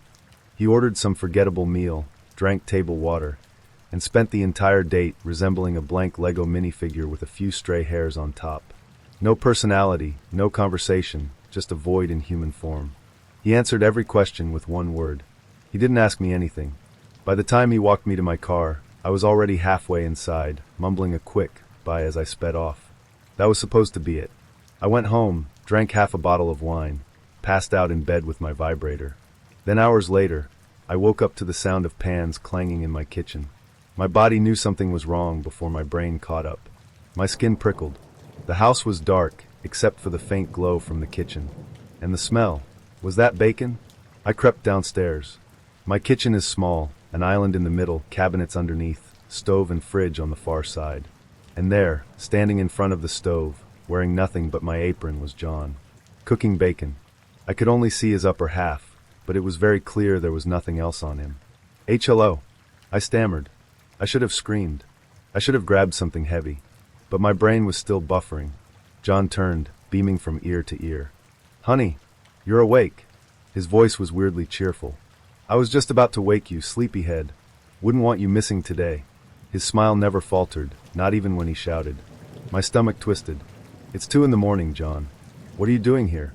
How do you know where I live? He laughed. Loud, exaggerated, like I'd just told the funniest joke in the world. Ha! Ha! Ha! Honey, you're killing me. What am I doing here? This is my house. Where else would I be? Want some juice? I glanced at the counter. A glass of something orange sat waiting. I don't keep juice in my house. Okay. Funny joke. John, please leave or I'll... Slam. He brought my skillet down onto the counter, so hard the tile cracked. I work so hard for this family, he hissed. Here I am, making you breakfast on our 35th wedding anniversary, and you can't even sit down and drink your juice. His face was burning red, but his smile never wavered. I cannot believe you made me raise my voice like that. His tone softened immediately like he'd just scolded a child. Especially in front of Tiffany. Tiffany? Who the hell is Tiffany? I snapped. Another laugh. Ha! Ha! Honey, you're a riot. He reached down behind the island and pulled up a woman. She was beautiful, looked about my age. She was also very much not conscious. Now, Tiffany, John cooed, hoisting her onto the kitchen island like a rag doll. She let out a soft groan. Surely Mommy is kidding. She knows today is a special day. I froze. John pulled a knife from the counter and pressed it against Tiffany's neck. Mommy knows today is special, he whispered, and trying to leave the house today will make Daddy very unhappy. His grin was locked in place. Now, Mommy, drink your juice. I had 2 priorities. 1, make sure this woman didn't die in my kitchen. 2, do not drink the fucking juice. The bacon was burning. The air smelled thick with it. I took slow steps forward, scanning for anything I could use. John was completely naked under the apron, which was deeply unfortunate. He had at least 1 knife. Tiffany was bound at the wrists and ankles, barely responsive. I had the advantage of knowing my own damn house. And I was not drinking that juice. My hands were shaking, so when I reached for the glass, I dropped it. It shattered on the floor. John froze. His head turned slowly, eyes burning, and a smile still stretched across his face. Sweetie, I cooed, forcing myself to sound playful. Can you stop cooking bacon? You know I don't like my food overcooked. His expression softened instantly. He turned to the charred strips in the pan. Duh! He smacked his forehead, laughing. Of course, honey. Ha! Ha! Let me pour you a new drink. As he moved toward the fridge, I edged toward the island. My stomach churned when I saw it. Yep. Fully erect under the apron. I swallowed bile. I'll grab the broom for the glass. John's entire body snapped toward me. You'll sit the fuck down and do what you're told. Tiffany whimpered. You hear that, honey? John cooed. Tiffany doesn't like when Mommy tries to leave Daddy. He pressed the knife back to her throat. And we don't want her to cry, do we? I sat down. No, sweetie. We don't want that. John relaxed and turned back to the oven. I tried again. You know, I could always go to... Go! John screamed. He slammed a fresh glass against the wall. Why do you women always have to go? His breathing was ragged. I'm trying to make a beautiful Christmas dinner, and everyone always wants to leave. He grabbed a shard of broken glass from the floor and threw it at me. I flinched as it skittered across the island. Honey, his voice was eerily calm again. It's a mess in here. He gestured to the broken shards. Pick up the glass. With your fingers. While you still have them. I froze. Now! I jumped. My hands shook as I started picking up the glass, tears slipping down my cheeks. Not from pain. From helplessness. By the time I was done, John was standing over me. And I was done playing along. Wow, sweetie. You really are such a big, strong man. You do such a great job providing for me and... Fuck. I forgot her name. Tiffany, he screamed. How do you forget your own daughter's name? All of you bitches are so self-centered. Here I am, a nice guy who works hard, and I get nothing. He was now groping Tiffany, with one hand while lightly scraping the knife along her back. I was glad she was barely conscious for this. You have me. I screamed again, trying to play along. I did not want anyone to die in my kitchen. You have me in this beautiful house that you built. He stopped with the knife and took his hand off her. He never stopped smiling. It's time for my present, he hissed. For our anniversary? I asked. No, it's my birthday, John shouted. He went into a brief rage and sliced Tiffany's cheek. She started to stir. I can't believe how awful of a wife you are. Do you know how many other women have died because they weren't special like you? So many. His face was blood red, but the smile never left. But you're just like all the others. And I need to teach you a lesson. I need to give you my present. He grabbed Tiffany by the hair and dragged her. He grabbed my hair and did the same. He opened the door to my pantry and slammed it shut. Then he dragged us into the living room, but a car drove by, illuminating the room for a moment. No, not in here, he muttered. Where can a man do some thinking around here? He shouted. He started to rub his still hard dick on Tiffany's face through my apron. The basement, sweetie, at the end of the hall. I stammered. I know where my own goddamn basement is, you slut, he shouted back. He dragged me and Tiffany into the basement. He struggled with the heavy door but managed to yank it open. I knew I was running out of time. If something didn't happen soon, I was dead. He kept muttering to himself about how underappreciated he was. After decades of hard work trying to build a family, this is how you treat me. I had one last move to play. Sweetie, we were just kidding. Tiffany and I didn't forget about your birthday. Your present is in your man cave. I indicated the door in the basement. He stopped holding the knife to Tiffany, who was starting to come around. It is. He was puzzled, but then he corrected himself. Of course it is. He dragged us over to the door. And this present better be everything I want. He caressed himself and licked the knife. You'll see. I don't want to ruin the surprise. I spat out. Let's go. As a family. He dragged us toward the door. I want to always remember this perfect moment. He stopped talking when he opened the door, and the light automatically turned on. What the fuck? He let go of Tiffany and me and started to dry heave. The cold air of my walk-in freezer wafted over us along with the smell. I took the opportunity to lunge, mouth open, and took a bite out of his throat. I gulped it down, and he looked at me in shock. I grabbed what little hair he had left and yanked him back like a Pez dispenser. I took 2 more big bites out of his neck and let him fall to my floor. Like I said, I don't like my food overcooked. John clearly was not expecting to see the bodies of my previous dates. There were a few in there. Most had been eaten down to the bone, but I recognized Billy by his broken arm. As John convulsed, gurgling blood, I took another bite out of his neck, that I'm an emotional eater. I now had 2 problems. The first was that my freezer was getting full from these dates, and I hate to see food wasted. First world problems, I know. The second was Tiffany. While the poor girl should not have been dragged into this, she not only saw my pantry full of dead men, but also saw me eat a guy. As a feminist, I've never eaten a woman before, so I didn't know what to do. Tiffany, who was now fully back with us, started to talk.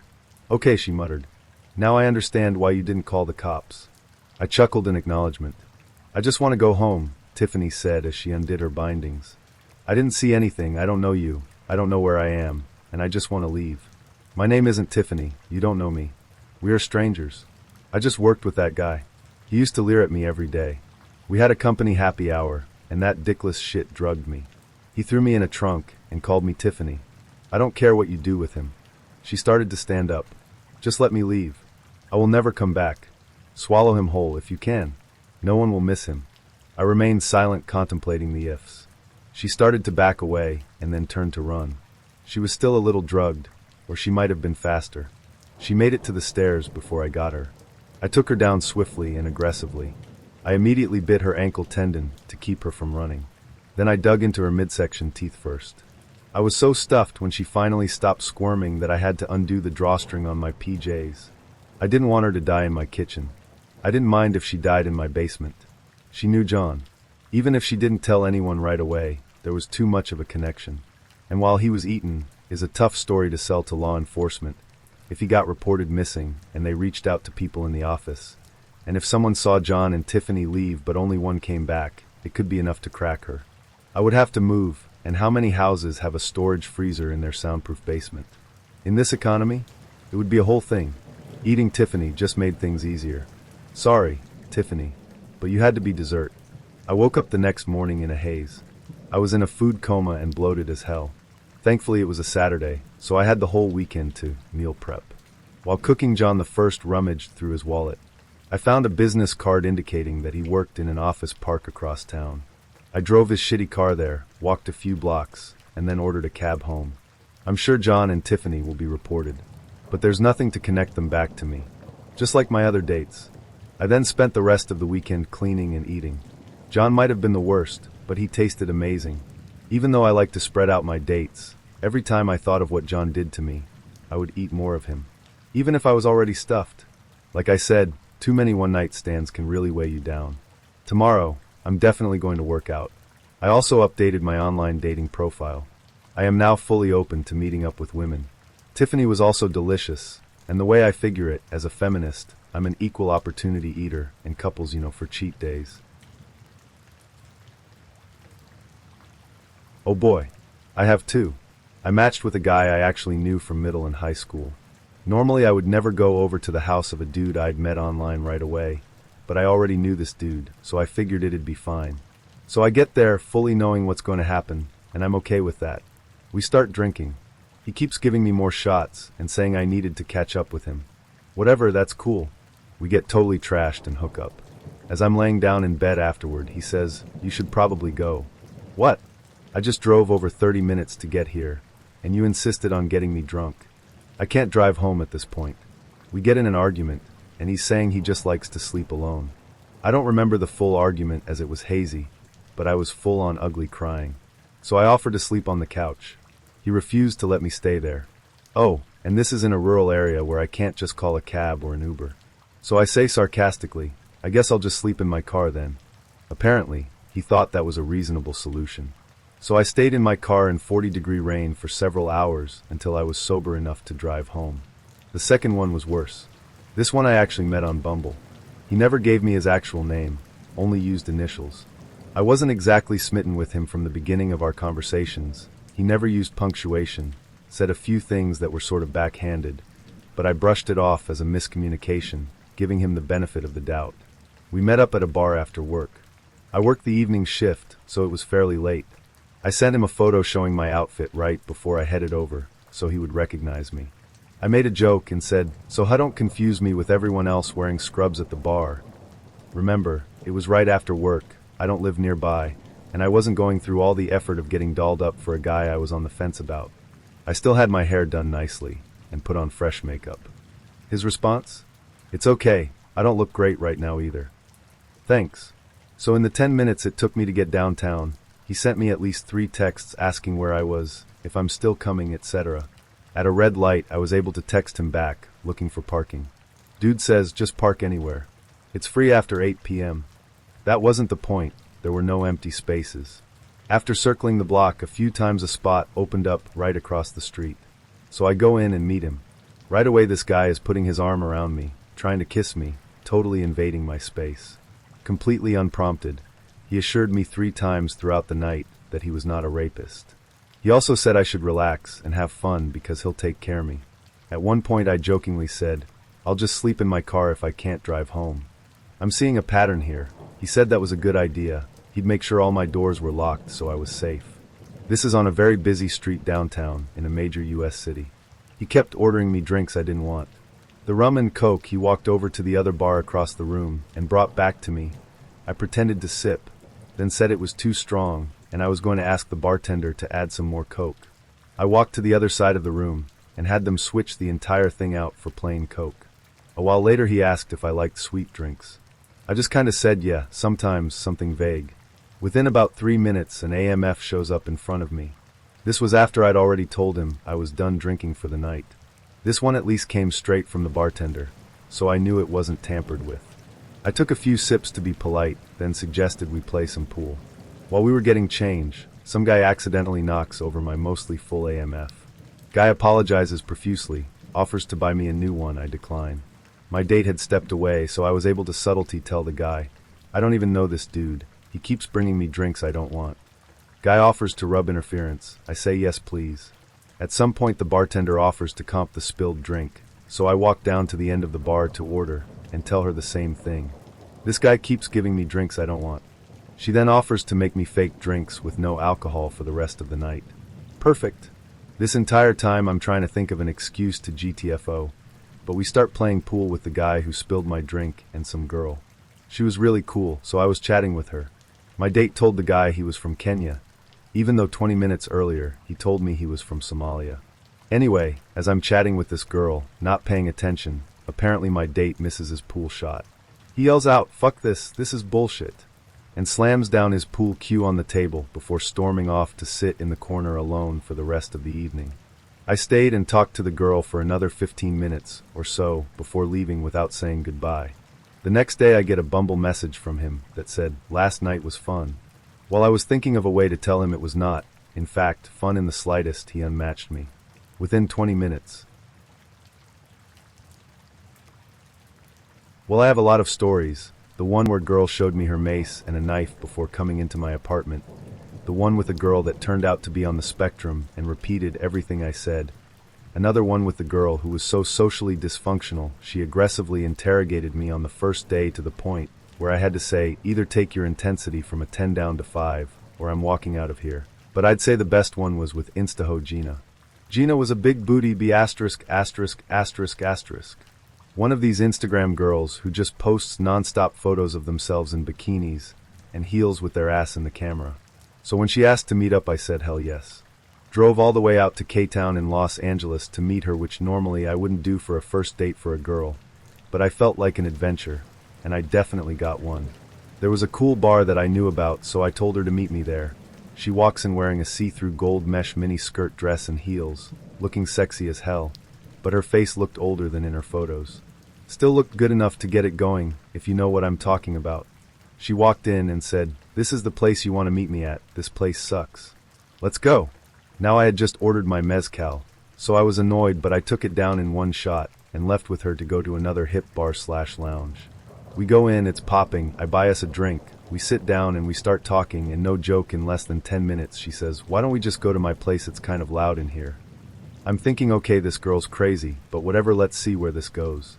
Her place is close to there, so we head over there and go to her apartment. For the most part the apartment looked pretty normal, although there was a half-empty bottle of vodka on her makeup desk in her bedroom. We smoked some weed, and immediately she jumped into her bed to hang out and listen to music. So we are about 20 minutes into a first date, and we are in her bed together. We're high, a little buzzed, and so I make a move, and all of a sudden she backs off saying, "Whoa, that's too fast." Too fast? All I did was try and kiss your neck, we are literally laying in your bed together, but okay. So I backed off and stopped trying after that, and just kind of laid there and talked to her, and she seemed to get very annoyed by the fact that I wasn't aggressively trying to get with her at that point. So she got up and said, "I want to change clothes," and proceeded to take off all of her clothes right in front of me. And when I say all of them, I mean every single article of clothing, and then pretend to struggle getting a new t-shirt on for about 10 minutes. Her big old floppy tits, and ass were just hanging out, and I'm not even giving her the time of day or attention. I knew in that moment that she was one of these girls that likes to push you away, but then likes you to try and aggressively get with her, and she likes to play that push and pull sort of tug-of-war game. I'm too old for that *****. I don't have any time for stupid games like that, so I wasn't giving her any attention. This infuriated her even more, and she then came back to the bed and started a fight with me out of nowhere. At that moment I was like, there's no pussy that's worth me dealing with stupid immature girls. And to be honest, I'm really hungry and I just want tacos, so I said to her, "I'm out of here, I'm getting tacos." Put my shoes on and walked out of her apartment. She tried to stop me, but I didn't care, I wanted tacos. I left and I got delicious tacos. Great night. I've had quite a few. This is the only one that doesn't involve the police. First week having Tinder, years ago, and my sister and I were taking my mother out to dinner for Mother's Day in Orlando. We both went to school there, and she had driven up for the day.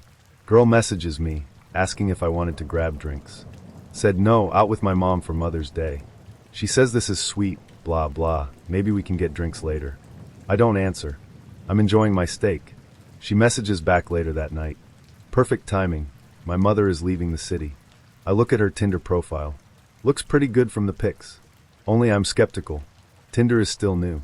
She has her Instagram account at the bottom, just like every girl. I don't have Instagram at the time. Not great with social media. Hit up my fraternity buddy. Ask him to check out this girl's profile. Want to know if she's really this good looking or a troll. He says go for it. I pick her up. 10 out of 10 Barbie doll blonde from Alabama with a southern accent. She's in the Disney college program. We go drinking at downtown Disney, and the entire time, she's saying little phrases like typical lazy Mexicans or it smells. Is there a black person nearby? At this point, I'm not sure if she's trying to be funny or if this is her personality, but whatever, she's not for me. I'm cordial, drop her back off, and don't contact her again. For 2 weeks. Disney used to have something called College Night, where they would shut down House of Blues on Sunday and turn it into a nightclub for all their employees. I worked at Disney for a semester, and am going to the club with my co-worker Ricky, Hispanic, and my best bud from back home, Black Tyler, Black. We go into the club, and neither of them are as outgoing as I, so we lose each other rather fast. I see Barbie at one of bars. We drink, we dance, and she's much more charming this time than our first encounter. End of the night, she says come home with me. I say okay, and even tell her my buddy drove, Ricky, and he can drop us off at her place. We walk to the parking lot, and she sees Ricky and Black Tyler already in the car. Without a word, she instantly turns around and walks away. She calls me 30 seconds later. Can you find us another ride to my place? I don't associate with those types of people. Hung up, left her and me. Black Tyler and Ricky got Taco Bell. This is part my fault for letting this go on as long as it did. This happened in late spring. This girl lived in one of the towns near Philly. I live in South Jersey. It's not far, so I agree to a date. She asks to meet at a gas station near her house, cause she's not comfortable giving out her address on a first date. I totally get that, so I put in the GPS for that gas station and head over.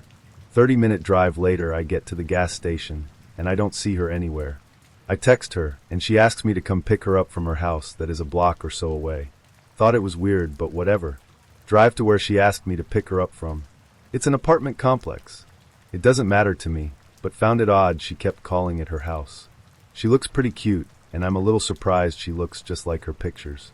I ask her what she would like to do first, and name a few options.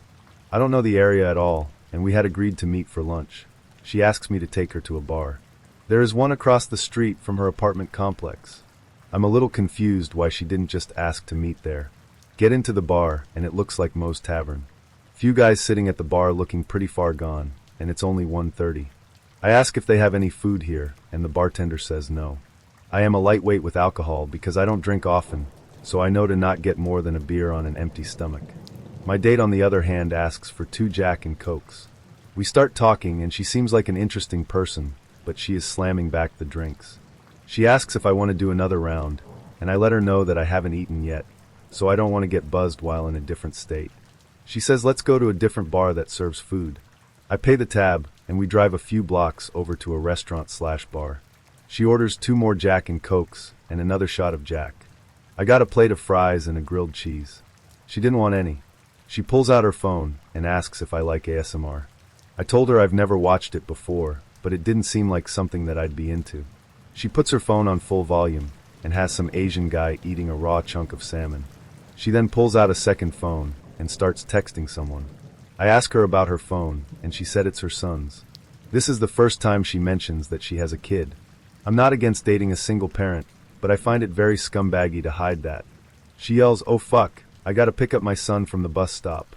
It's a Friday and it's around 2:40, so I ask her if she wants me to drop her off at her complex so she can go get him. She says sure. I pay the tab, and we head over to my car. I open her door, walk over to mine trying to decide if I should cut my losses and just go home. I get in the car, and she is smoking a cigarette inside with the window up. Car isn't started yet. She looks at me and says I figured you wouldn't mind. I try to keep my cool and say I do mind. I didn't know she smoked. We drive back to her apartment complex, and she apologizes for smoking in the car and feels bad I picked up 2 bar tabs and says she wants to make a dinner for me to repay me. Some seafood. She said her son goes to his dad's right after he gets home, so there would be some privacy. Being an idiot and a guy, I think with the wrong head and agree to stay longer. We get back a few minutes before her son gets off the bus, so she shows me her house. It's the kind that you open the door and there are only stairs. I notice a few shoes and socks on the stairs on the way up. When I get up the stairs, I see a mess of dirty clothes and cigarettes all over the floor. I don't just mean socks and shirts. There are some period-stained panties just laying in the thick of it all that I notice. One of the phones goes off, and she seems agitated. I want to leave, but am not the most forward person. She asks if I want to go with her to pick her son up. I just want it out of there, so I agree. I should have just walked to my car and left.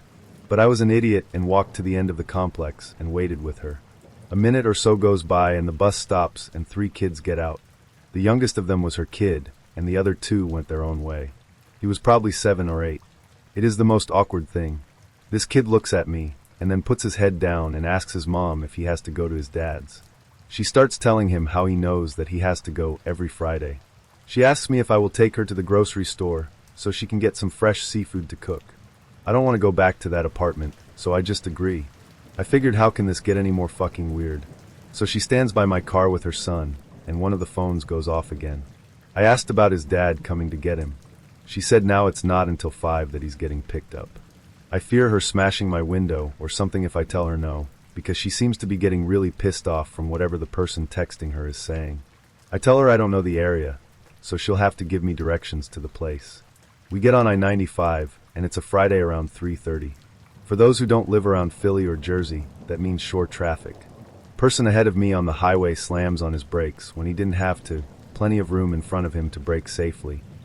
I have to hit my brakes hard because of this. She flips the fuck out. Not at me, but at the guy in front of me. Yeah, he's an idiot, but road rage gets you nowhere. Honk and move on. Well, she's not done. The window is down and she yells, "You stupid fucking N." Hard R and all. This is in Philly and I don't want to get shot because of this dumbass. I can't just kick her out of my car on the highway, and her son is sitting in the back seat. I yell she needs to calm down. It's not that serious. She doesn't hear me because she is in a rage screaming at this guy. He shifts over to the lane next to me, and flow of traffic puts me right next to him. He rolls down his window, looks at her, and calls her a dumb bitch, agreed man, and then she throws a lit fucking cigarette at him. Ick when she even lit it, but it lands in his car, and he swerves away. She and her son laugh at him, and she says how she hopes it landed on something flammable. I am kind of on autopilot at this point as I'm frantically thinking of how to get the fuck out of here with her and her kid in my car. She gives me some directions for wherever the hell she wants to go for groceries, but I'm planning on just dropping her off at her place and going home. The directions are getting strange. We're in a shitty part of Philly. There are nice parts, one swear, and she wants me to stop at a gas station/car wash. I park by the vacuums and she gets out. I am contemplating just leaving her there and taking her kid back to the apartment. I'm pretty sure if I leave with him it's kidnapping. So then I think about telling him to look for his mom and just leaving. But this is a really shitty part of Philly, and I don't want something to happen to him. A few minutes go by, and she comes back to my car, wiping her mouth and stashing something in her purse. She gets in the car and she smells like dirty dick. This chick just sucked someone off for something. My guess was coke for how she was acting. Before I start the car, my coworker calls me. She tells me about needing me to come in early someday next week, and I keep saying to her, "You need me to come in tonight? There's an emergency there? All right, I'll get there as soon as I can." My coworker is kind of confused and just goes with it. My date looks sad that this is going to be the end of the date and that she isn't going to get the chance to make seafood for me. I drive them to her apartment. Once they get out, I get the fuck out of there. Text her when I got home that there will not be a second date, and then block her on everything. The first guy I met on Tinder wanted to grab a drink at a bar in LA. I parked my car, and while I was walking to the bar, I get a call from the dude. He tells me 1 minute has passed from the time we had scheduled to meet, and that I was late, so he left.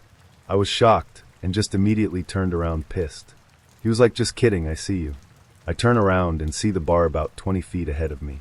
He's standing outside waving at me in a tie-dye tank top, red basketball shorts, a Bubba Gump trucker hat, and bright red/blue Jordans. I wanted to turn around and go home at that point, but he already saw me. He said I was too dressed up, asked me if his attire was appropriate for our date, and I just had no words, had to be a joke. Also, we're at a nice wine bar in Beverly Hills. We sit down and he asks me what I want to drink, and I said anything but rose. So then the waitress comes and he orders me a rose. I was again shocked, but maybe he misheard me and thought I said any rose. I let it go and didn't bring it up. He proceeds to tell me that he's a criminal defense attorney. After about 15 minutes, he asks if it's okay if his friend comes by for a quick section. I just said it didn't matter, as I was planning on leaving soon. He gets the check and goes, "Let's head next door to Wolfgang Puck because he goes there often and his friend is coming there." So, we go there and then he proceeds to tell me that his friend is actually one of his clients. He's a criminal defense attorney. So I just asked, "Is he guilty?" And he goes, "Oh hell yeah." So now I'm nervous, and then in like 5 minutes his friend arrives with a girl. We do quick intros and the guys go outside to smoke a cigarette. The girl and I start talking, and she proceeds to ask me if it's possible to get an STD, because she had sex with that guy in a car before they came here, and after they finished he proceeded to tell her he had herpes. I told her if they didn't use a condom, there's a good chance she could get it. She was shocked as they didn't use a condom, and then told me she was on birth control, and was wondering if that would prevent herpes. I told her no, it'll prevent having a baby, but not herpes, and told her the guy was a piece of shit. The guys return, and now the two guys start to harass a couple next to us. Mind you, we're in Beverly Hills, so it's not uncommon to see an older man with a beautiful young woman. The couple was an older man with a very beautiful, younger blonde woman. The friend proceeded to ask us in a very loud manner, "How much do you think he paid for her?" While the guy I was supposed to be on a date with just kept laughing and laughing. I was so mortified and told them to be quiet. I guess that triggered the friend, so he started heading towards them to ask them the question directly to their face. I needed to get out of there. The bartender came towards him and told the guy, "Hey, they're having a nice time, stop being an asshole." After that I got up and left immediately. As I was walking out, the guy I was on a date with mumbled, "That's what I figured, you'd just leave." I didn't even look back. As I walked to my car, I deleted my account. I realized that had all happened in the matter of an hour. I got a good one. It's a little long but so worth it. Buckle up, kids. Match with a younger girl. Looked like your average e-girl that's heavily into astrology. You know what I'm talking about. We casually chat for a couple days. Granted, the conversation is very spaced out between responses, but nothing out of the ordinary. She ends up asking me to come over in the coming days, alluding to sex, which I agree. Next day she gives me the, "Oh, I'm taking a hot shower." I don't really play into it and reply with something deadpan along the lines of "Cool, being clean is dope." All of a sudden my phone is filled with unsolicited nudes of this girl. I'm taken a bit aback, but she was attractive and we have a date set, so I'm all for it. The night before we're supposed to meet, I send a quick, "Hey, we still on for tomorrow?" She ghosts me. I was a bit disappointed, but meh, that's the game we play. The day we were supposed to meet up goes by, still no response. The next day, however, I get a wall of text on my phone from her number while at work. It essentially says, "I don't know why my 16-year-old daughter is sending an adult man nudes and planning to meet up, but I will hunt you down and make you answer for your crimes. You better watch your back, mister, my first name. You'll be hearing from the police." I am immediately in DEFCON 5. I go into my phone to delete the pictures, but in my rushed state I deleted the entire message thread with her, losing the long wall of text. I send out this dumb, "I didn't know she said she was 21 in the app, blah blah blah. I clearly never asked for the nudes." I was so full of adrenaline, it was just a blur. Not but like 30 seconds later I get a call from an out-of-state number coming through. I pick it up and it's a man that keeps calling me Mr., my first name, claiming to be a private investigator that has been hired by the girl's family to find me and have charges filed to arrest me for eliciting and possession of child pornography. Now I thought I was stressed out before, but I am now at 15:10:3 spuppe for me trying to figure out what the fuck is going on and how I got into this mess. I'm just trying to explain I'm an innocent party here. I had no idea and I didn't ask for anything. Everything was her suggestion. They start going into the fact that I didn't try to verify her age and how the app uses age verification, obviously questions I had no answer for. The guy proceeds to tell me they have paperwork filled out and ready to be filled to charge me. At this point we had been talking for about 10 minutes, and I start to come off the adrenaline and start thinking rationally. I'm starting to think this seems very odd. Why the fuck are they calling me? Why don't they just file the paperwork and have me arrested? What's the point? Why the fuck does this guy keep calling me Mr., my first name, and not my last name?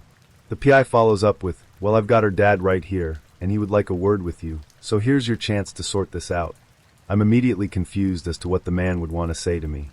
So again I take a defensive stance and start asking why they'd come after me if I'm clearly blindsided by this, and have no interest in underage girls, and would have immediately ceased contact had I learned if she was even under 21. He gives me the same, "You should have been more diligent," and then comments how I could have thought she was of age when her nudes show how clearly underdeveloped she was, and then he commented specifically on her breasts. Gross. This was where a switch flipped in me. No caring father in this situation would act like this and comment on his daughter's body in that manner. No way. So I start prodding back while still playing the part. I ask the PI for his credentials. Turns out he's word of mouth only and doesn't have an office. Sketchy. I ask for his work experience because he seems pretty good. Again, won't tell me. I ask for his name so I can check if he's legit. Nope. He's asking the questions, not me. I'm the one in trouble, not him. So I'm sitting here wondering what the point of this phone call is.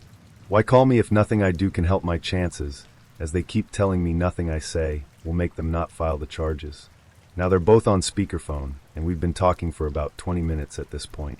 I'm pretty much point blank asking them why they're calling me. What's the out? How do we smooth this over? Because they're threatening to have the police come to my work right now and arrest me. I actually work at a luxury car dealership down the street from a police station, so I'm still sweating a bit calling their bluff. Then they finally drop the bomb. Well, when her parents caught her last night, they got into a huge fight, and she broke the front door before she was sent to a mental hospital. Her dad says if you pay to replace the door, he'll smooth things over with her mom, and they won't file charges. We have the receipt for the door right now. It's about $700 installed. Now I'm not very good at electronics, but have you ever heard of the Vanimo Cash app? Inside I'm like, there it is, you motherfuckers, this is a fucking scam, I can't believe it. The girl was never real, this whole fucking thing is made up. I tell them yeah, I've heard of it, but don't have it. He tells me to make sure to stay on the line, and he'll tell me how to download it to send them money. I start putting the pieces together. They don't have my last name, as they've only ever called me Mr., my first name, and they never actually said where I worked. I realize the only things they know about me is info they got from the app, my first name, and my phone number.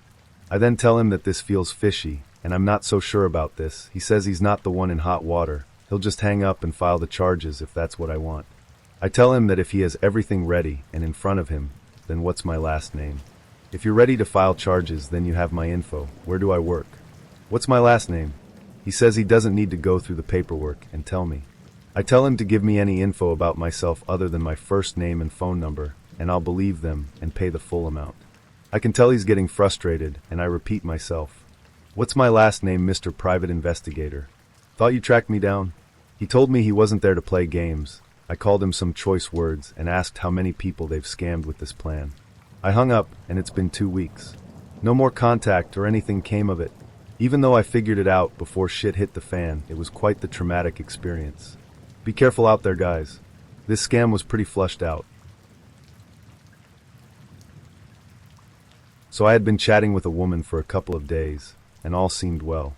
She was friendly, asked questions, cute pictures, etc. No red flags.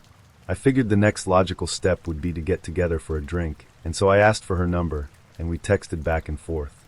We picked a date, and decided to head out for a drink. I met her at the restaurant, and she looked well put together. I offered her a compliment, she took it, thanked me, and we proceeded to sit down. Our waitress comes by and, being a gentleman, I differ to my date to order first. 2 shots of tequila and a Budweiser, please. Admittedly, I was a little taken aback, but I did well not to show it on my face. Crappy beer choice and 2 shots. Perhaps she was nervous and ordered us each a shot of tequila to loosen up. I hadn't planned on drinking much that evening, but I'm a fun guy, so I figured sure, why not? I order a beer. The waitress comes back and puts a shot and a beer in front of each of us, and I thank her. My date reaches over and grabs my shot and sets it in front of her. She then proceeds to slam both shots and pound half of her beer. I'm in disbelief. This little 120 pounds girl is drinking like a parched camel. The conversation proceeds, and in all honesty, it was enjoyable. About 20 minutes roll by, and the server checks in with us to see if we need a refill. My date then orders the exact same thing again. And again, when the items arrive at the table 5 minutes. Later she does the same thing. 1 shot gone. 2 shots gone. And don't forget to follow it up with half a pint of beer. There is no way I can hide the shock on my face at this point, but I don't want her to feel judged, so I excuse myself to the bathroom. I come back several minutes later and find her at the bar, trying to get more drinks. The bartender is denying her because our collective bill is showing 0 food at the table and 8 drinks for 2 people. Keep in mind I have only had 2 of said drinks. This is getting belligerent. We stay at the restaurant for another half an hour and the drinks begin to hit her. Not in a supremely obvious way, but I can tell she's feeling it a bit. She excuses herself to the bathroom and I legitimately did consider leaving. But the idea of some young lady all drunk in public and vulnerable didn't sit well with me. She comes back a full 15 minutes later looking right out of her head. Real bad. Running nose, doe-eyed, slurring her words, and getting very handsy. I immediately suspect she is under the influence of something more than alcohol. At this point she leans over to me and tries to whisper, but fails. So are you gun take him home and fuck me or what? I've never had a one-night stand, and I'm damn sure not about to start with this garbage fire of a woman. I politely decline and she yells in a semi-crowded restaurant. What are you a faggot? A fine sexy-ass woman tells you to take her home, and you say no?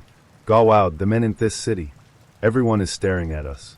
I've had enough at this point and immediately go and pay our bill. I then practically carry her outside. Everyone is looking at me like I'm some kind of predator. Delightful. I ask where she lives. I live in my apartment, you jackass. You gun come home WTH me? Great. At least she's being helpful, right? So as she sits half passed out on the curb, I open her bag to find a license with an address on it. In her bag is a cell phone, 2 hair ties, 2 tampons, and a bag of what I would later learn is heroin. Fucking heroin. No wallet, no ID. So I wrestle her thumb to unlock her phone and call the last friend she had texted. I inform her of the situation and she says, "Oh yeah, don't worry, she just does that sometimes. I'll be over in 10 minutes to get her." The friend shows up, we pile my date into her car, and she peels out. And I'm left standing there, in a haze of disbelief to ponder if online dating really is for me. I matched with the energy drink Instagram model. She was sexy, and we hit it off, having casual conversation during the week. She invites me over on Thursday to join her and her mom in the hot tub. Strange invite, but I've seen this on the internet before. It's Thursday, I'm committed with a work event. No way I could swing that. I negotiate to meet her the next day, Friday, which happened to be the Friday before Halloween, key element for this roller coaster ride, for drinks in her neighborhood. She agrees. Game on. I meet up with her at a bar about 2 minutes from her place. She looks good, like real good. We sit down and chat for a bit, then she kept dropping little subtleties like, I pre-gamed before this date. Only 4 shots of Tito's before I came. I thought she was joking because she was really composed. Then she tells me she's not, as sharp as usual, because she took 2 Klonopins. Damn, this girl likes to party. We keep drinking, and decided it was time to leave the bar. I take her back to her house, and this house was massive. Turns out she still lives with her mom, which is no big deal. We go to the door, she doesn't have her keys. After about 5 minutes of her banging on the door and yelling for her mom, this middle-aged, ghost complexion, lifeless housewife with the most ridiculous perm answered the door. She looked like a deer in the headlights. They invite me in, and before I could even make it in the foyer, this girl looks at me, points to the den, and says my dad died in there. After a little bit of awkward silence, her mom starts saying things like, "You know your dad doesn't like you bringing boys back to the house." The girl ignored her and started to show me her father's ashes. Then turns around, throws her hands in the air all mysteriously and says, "Follow me into the spirit world." At this point, I'm thinking I'm being set up for an epic Halloween prank. I'm giddy with excitement. Will the lamp explode? Will the dad jump out? We will see. Her and her mom kept telling stories about all the paranormal activity around their house. Lamps exploding, things catching fire, deer trying to break into the house. Pretty wild stuff, so I knew I was in for a prank. Then we go to the kitchen. She makes me a drink from their very well-stocked bar. She immediately starts pounding shots. She's definitely drunk at this point, so any idea of hooking up went out of my head. Her mom told her to slow down and be a respectable date, and she fired back, "My dad died, and this is how I cope with it." Nope, I'm definitely not getting pranked. In an effort to break the awkwardness, I noticed they had a Boy Scouts cup on their table. I pointed out and told them I was an Eagle Scout. The mom falls silent. Stands up. Starts clapping. Insert deceased father's name. Told me you would be coming. Apparently the dad was big into scouting. What the fuck? At this point the reality of the situation hit me. All the blood drained from my face, and I was getting woozy. Oh shit, she made me a drink, and I probably just got drugged. So this went from me thinking it was a harmless Halloween prank to me being kidnapped and sacrificed by a mother-daughter duo. I asked to use the restroom, walked out, and sprinted to my car. For the record, I didn't get drugged. That feeling was just that powerful. The next day she calls me up like nothing happened. In sum, I asked her if she needed to talk and offered to help her find a therapist. She hung up and blocked me on everything, washed my hands and walked away. I feel really bad for that family. I've never seen a more lifeless, miserable home. I hope they're doing better. So I'm away across the country for freshman year of college. I just got out of a 2-year relationship, so I decide to try out Tinder. First girl I match with seems great, 21 years old and down to meet up. We meet up on that Friday night and decide go hiking and smoke some weed on top of the mountain. She picks me up, super awkward at first. We start driving, and I ask her what she had planned for the rest of the weekend, and she mentions that she is going to prom with a friend. I feel like I misheard and question her about prom, and she mentions that she is actually a senior in high school. I'm freaked out because her page said 21, but I let it slide because I have a blunt rolled and I want to smoke. We get to the base of the mountain, and everything is normal. We walk up the mountain path and have solid conversation. Everything seems normal. We get to the top, and I spark the blunt. This is where things get really weird. Post-blunt, we start talking and have some normal conversations, but once in a while she would stop mid-sentence and whisper to herself, "Wow, that sounds like a lie," and then would continue on talking like she didn't say that. At this point I'm really thrown off because she lied about her age and is now talking to herself mid-conversation. I just think I'm too high, so I shake it off and power through. From here she gets up and walks across the rock we are sitting on, about 15 foot, and sits on the edge staring over at the bottom. I see her doing this, swinging her legs over the edge, so I get up and walk over asking if she was alright.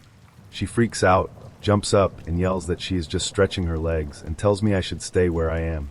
I am beyond freaked out at this point, so I decide it is time to head back down the mountain and take me home.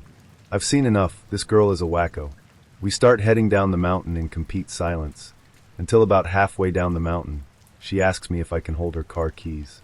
Without thinking twice I took the keys, and we kept waking. After giving me her keys she turns to me and says, "I'm going to start running," and takes off. Being confused and obligated to follow because I had the keys, I started running after her. As I'm running after her, keys in hand, this bitch starts screaming rape. Rape! Rape! At first I didn't notice, but it became so clear to me what she was screaming, and I stopped dead in my tracks. Instantly I thought, I'm being set up. My whole life flashed before my eyes. I'm going to jail for drugging and attempted rape. I slowly finish the walk down the mountain, and I see her standing at the bottom staring at me. As I get close, I toss her the keys and book it the other direction. No way I get caught up in any more psycho shit. I ended up walking 30 minutes home. I deleted Tinder immediately when I got home. Another, not me but my dad one. From a few years ago. I know this'll be buried, but whatever. My dad, late 70s, has been on POF for years. He has his profile set up to only accept messages from women 60 plus, a standard feature of theirs. One day he's contacted a profile claiming to be over 80, but with a suspiciously young-looking and heavily filtered headshot. She initiated a chat with him. I later acquired screenshots to prove this. He immediately asked her about the picture mismatch, and she told him, "Oh yeah, I'm actually 23, but my friend created this account for me with a wrong birth date, and it won't let me change it now." My dad told her he wasn't necessarily interested in seeing a 23-year-old, but would be willing to shoot the shit.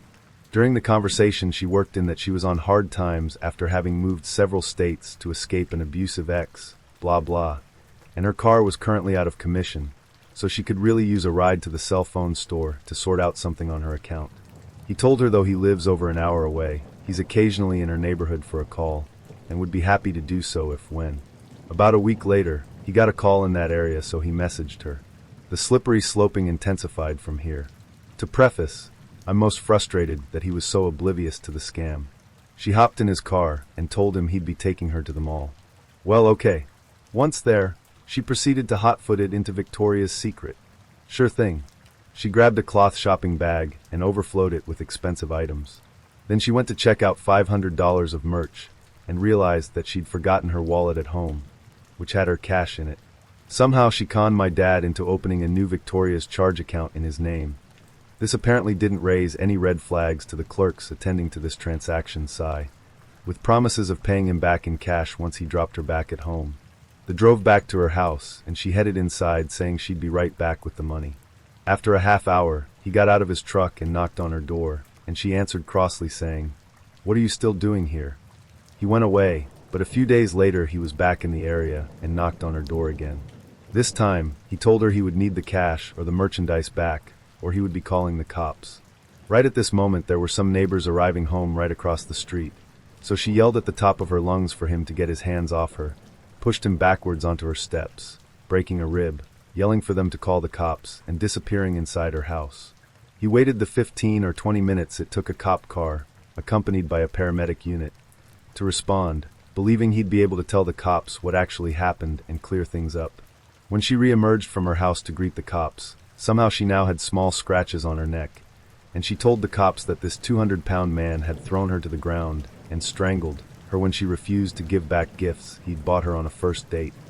Despite her claims of assault, the paramedics left the scene without so much as personally examining her, and the cops arrested my dad, already having decided that he was guilty, and on the way to the police station, apparently alerted every news outlet in the country. I found out a few days later when my sister-in-law, who lives halfway across the country from me, saw his mugshot on Yahoo News randomly under a headline along the lines of 7*year-old arrested for strangling 23-year-old after first date. I worked with him to acquire screenshots of the remnants of their conversation on POF after she'd deleted her account, as well as a Google cache of her profile that she'd attempted to delete, and provided them to a highly rated criminal defense lawyer in that jurisdiction. All of the evidence I've been able to piece together supports his version of events, more or less. Epilogue. The prosecution decided not to proceed with their case against him as the victim told them that she would not appear in court to testify against him unless they paid her. That's right. Also, about 6 months later we stumbled on a new POF profile with her same profile picture, a different username, and a different but similarly wrong age, as well as similar sugar daddy baiting profile language, claiming to be in another city about 50 miles away. I assume she moves up and down the East Coast squatting at the houses of acquaintances pulling the same scam on a long string of gullible older men, but didn't count on one of them actually calling her on her scam. I matched with someone, Holly will say, and sent them a pretty benign hello message to which they immediately suggested we meet up. This seemed kind of weird, but I decided a date was a date and headed out to the Red Mango we agreed to meet at. When I got there, Holly was already sitting at a table eating a bowl of frozen yogurt, which was kind of weird, but whatever. I got myself something and joined her at the table. We started talking about very basic stuff, nothing too personal. As we were talking, I realized that the people behind the counter were eyeing us pretty intently. I asked Holly if she noticed, and she said, "Yeah, they're trying to make me uncomfortable since they're my co-workers," which was kind of weird, but maybe meeting here was just easier for her. Eventually, the topic of school came up. At the time, I was a junior in college, so I told Holly about what I was studying, and that I wasn't entirely sure what I wanted to do after I graduated. She laughed, saying she knew exactly what I meant. She went on to say that throughout her time in high school, she regularly wore men's clothing and, as a result, had an interest in designing men's clothes. Of course, I asked if she was studying fashion, and she responded by telling me that she hated high school so much that she decided not to go to college, which was kind of weird considering her passion for making clothes, but maybe she had other connections. She continued by saying she was a very creative person, and that she also writing a book before also casually mentioning how she was in the process of starting a photography company as well. I asked how those were going, and she said they were more theoretical than reality at that point, which was kind of weird, but I guess everybody needs to be able to work towards goals. I was about to start changing the subject, but she began explaining to me her backup plan if none of her career endeavors panned out, becoming a surgeon. Although she lacked any of the training for it, Holly gleefully told me that she could see herself going down that path because she was not afraid of blood and gore, which was kind of weird to tell me on the first date, but, well, I was running out of reasons to justify staying. Without prompting, Holly continued by telling me that she was certain she could handle the graphic nature of being a surgeon because she personally slaughtered a sheep that past summer. She did not spare me the details, going as far as mimicking the human-like shriek, her words, that the animal made when she killed it, which was kind of weird to think, but I was already this far and figured I should see if there was grand finale. There was. Holly started telling me that her family regularly slaughters goats and sheep as part of rituals for their strong shaman background. She hushed her voice as she leaned in and said that her religion had actually gifted her with psychic powers, manifested as voices in her head. In fact, she continued, the voices were so strong that they were telling her exactly what to write in the aforementioned book, bringing us full circle, which was kind of weird since that's not how any of that works. At this point, I looked at my phone, suggested it was getting late, and left. Overall, it was a kind of weird experience. "You'll sit here, Miss Andrews," the director said. He put me in a hard wooden chair in front of a big table covered with a red cloth. On the table were 10 lit candles, 9 in a circle and 1 in the middle. Across from me was another empty chair. Behind the table, there was a thick black curtain. I guess the 10 guys I was supposed to talk to were standing behind it. I had gotten the email at a really bad time in my life. I had just divorced my husband and spent most of my money moving 500 miles away to a new city. I was broke, jobless, and deep in debt. So when someone offered me $5,000 to be part of a social experiment, I said yes right away. That was enough money to pay off my debts and give me time to find a job. The event was run by some virtual media company, and the whole thing was going to be filmed and posted online. Apparently, it was meant to show the psychological differences between men and women. I didn't mind being on camera, especially for that much money. Looking back, I should have been more suspicious. I mean, how was this company, which I had never heard of, able to just hand $5,000 to a random person with no experience? Just to sit and talk to some guys? Anyway, the director, his name was Mr. Monroe, explained the rules. There would be 3 rounds. I would talk to each guy for a set amount of time, then eliminate some of them until only one was left. That final guy would be my date for the next weekend. Everything seemed legit. A makeup crew did my hair and makeup, and the studio was packed with fancy cameras and lighting. About 25 people were running around setting things up. After an hour, we were ready to start filming. First, I introduced myself to the camera, reading from cue cards held up by one of the crew members. We only had to do 1 take before the first guy was brought out. The first round was called Introductions. I had 5 minutes to talk to each guy and ask some basic questions. The first contestant walked out. He looked pretty normal, long blonde hair, a thin goatee, khakis, and a golf shirt. But as he walked toward me, I noticed something. He had a limp. I didn't think too much about it. When he sat down, I started the conversation. "So, what's your name?" I asked. There wasn't a script for this part, so I figured I'd just ask each guy the same questions. "My name is Ian." He stared into space for a moment. "Yeah, Ian. Where are you from?" I asked. Silence. Ian kept staring at something in the back of the room. I repeated the question. "Where are you from?" Suddenly he snapped out of it. "I'm from Vancouver." "Interesting. Did you fly all the way here?" "No, I moved here a few weeks ago." Nice town, nice town. Something was definitely off about Ian. At first, I thought he was high, but when I looked into his eyes, I realized he was scared, like truly afraid. Maybe he just had social anxiety, I thought. So I kept going. The rest of the interview was just as weird. I asked about his job, his family, his hobbies. He gave short, vague answers, barely talking at all. And the whole time, he kept staring off, like he wasn't really there. As soon as the 5 minutes were up, Ian was led away, and the next guy stepped forward. This one was more talkative. He introduced himself as Casper, and said he had lived here his whole life.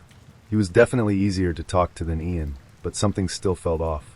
He wouldn't tell me anything about his job or family, which made me a little uneasy. After Casper came Jonathan, who was the first guy to ask me any questions. He was also more open about his past, which was refreshing until I asked why he had signed up for this speed date. The second I did, he changed the subject. It felt weird, but I let it go. For the next hour, I went through the same process with each contestant. Some were open, some avoided certain topics, but I figured that was normal. Some guys were just nervous, right? Finally, I got to the last man. He looked like he hadn't shaved in months. His clothes were dirty and torn. I had already decided I was going to eliminate him before he even sat down. Before I could say anything, he blurted out, "My name is Mason." I was caught off guard, but before I could respond, he leaned in and whispered, "You need to get out of here." I almost asked him what he meant, but something about the look in his eyes told me not to. So, I pretended I hadn't heard him. The rest of our conversation was normal, almost too normal, but as he stood up and walked away, he glanced back at me. It wasn't just a look. It was a warning. Now it was time for eliminations. I had to cut 4 men from the competition. The producers gave me 5 minutes to decide. I really considered eliminating Ian, but I just couldn't. He looked so scared, so helpless, it felt wrong to send him away. Mason was another obvious choice, but I hesitated. His warning, the way he looked at me, I didn't know if he was crazy or if he actually knew something.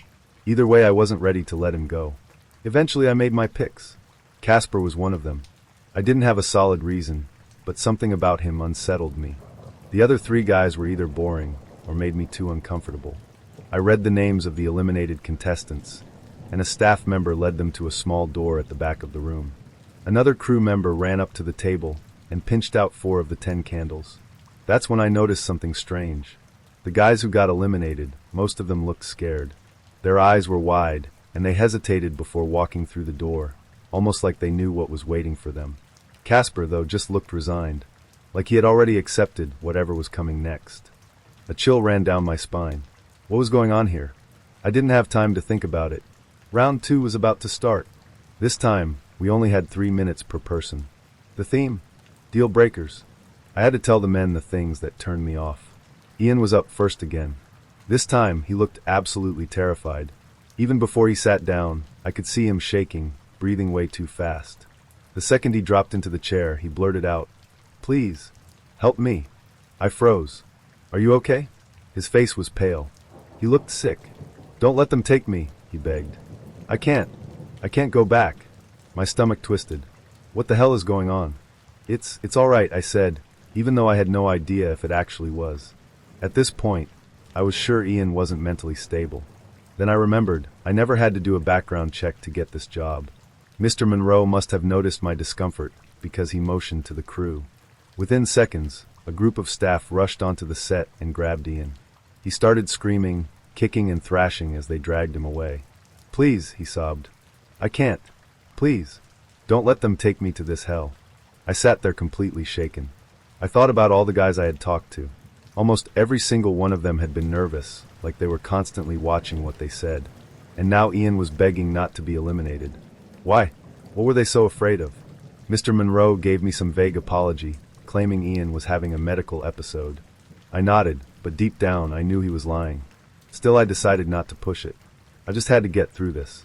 A little while longer, and I could leave. Mason was next. I asked him what he considered a deal breaker in a relationship. He started to answer, but then suddenly he grabbed my wrist and slammed my arm onto the table. I gasped in pain. "Mason!" Mr. Monroe snapped. Immediately, Mason let go. The director motioned for him to step away. As Mason walked off to speak with Monroe, I rubbed my arm, trying to shake off the lingering ache. But as I lowered my hand into my lap, I realized there was something in my fist. I hadn't been holding anything before. Heart pounding, I opened my fingers and saw a crumpled scrap of paper. Scrawled across it in shaky handwriting were the words, "You shouldn't have come here. This is all a lie." I looked around. Everything looked real. The cameras, the crew, the expensive lighting, it all looked like a normal movie set. So what did he mean? Was he saying I wouldn't actually get paid? But how would he know that? Suddenly, I heard a noise. It came from below me. I looked down, but there was nothing there. Then I heard it again, a muffled scream. I froze. My heart slammed against my ribs. It sounded like Casper. Behind me, Mr. Monroe's voice cut through the tension. "I'm giving you a warning, Mason. Any more inappropriate behavior, and you'll be down with Ian." Mason nodded and sat back down across from me. For a moment, we just stared at each other. Neither of us spoke, but in that silence, I knew he was trying to tell me something. Finally, I forced myself to speak. "So, Mason," I said carefully, still watching him, "what would you say is a deal breaker in a relationship?" He held my gaze. "Probably if she's too controlling. I want to be my own man."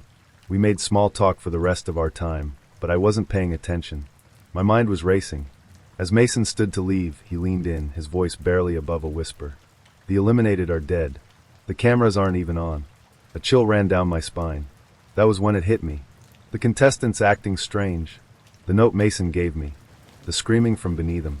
Something was very wrong. I glanced at the cameras.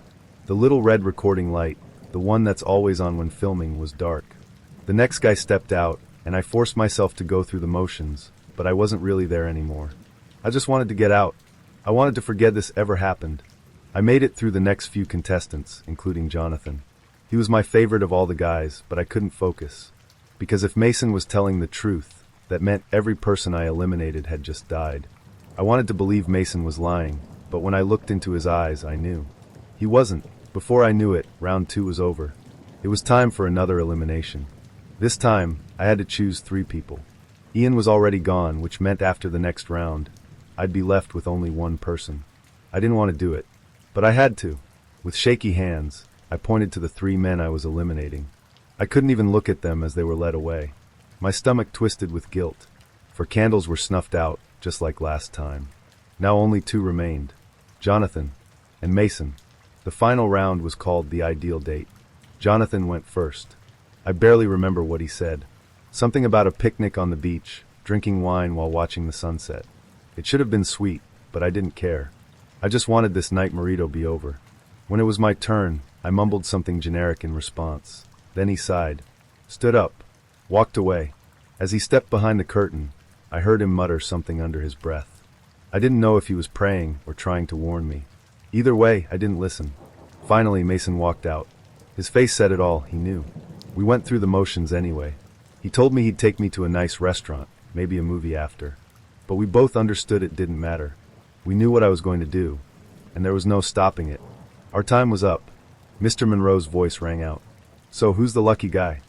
I took a deep breath. Jonathan. The crew erupted into applause. Mason didn't say a word. He kept his head down as they led him away, his shoulders heavy with defeat. I couldn't watch as the door shut behind him. That was it.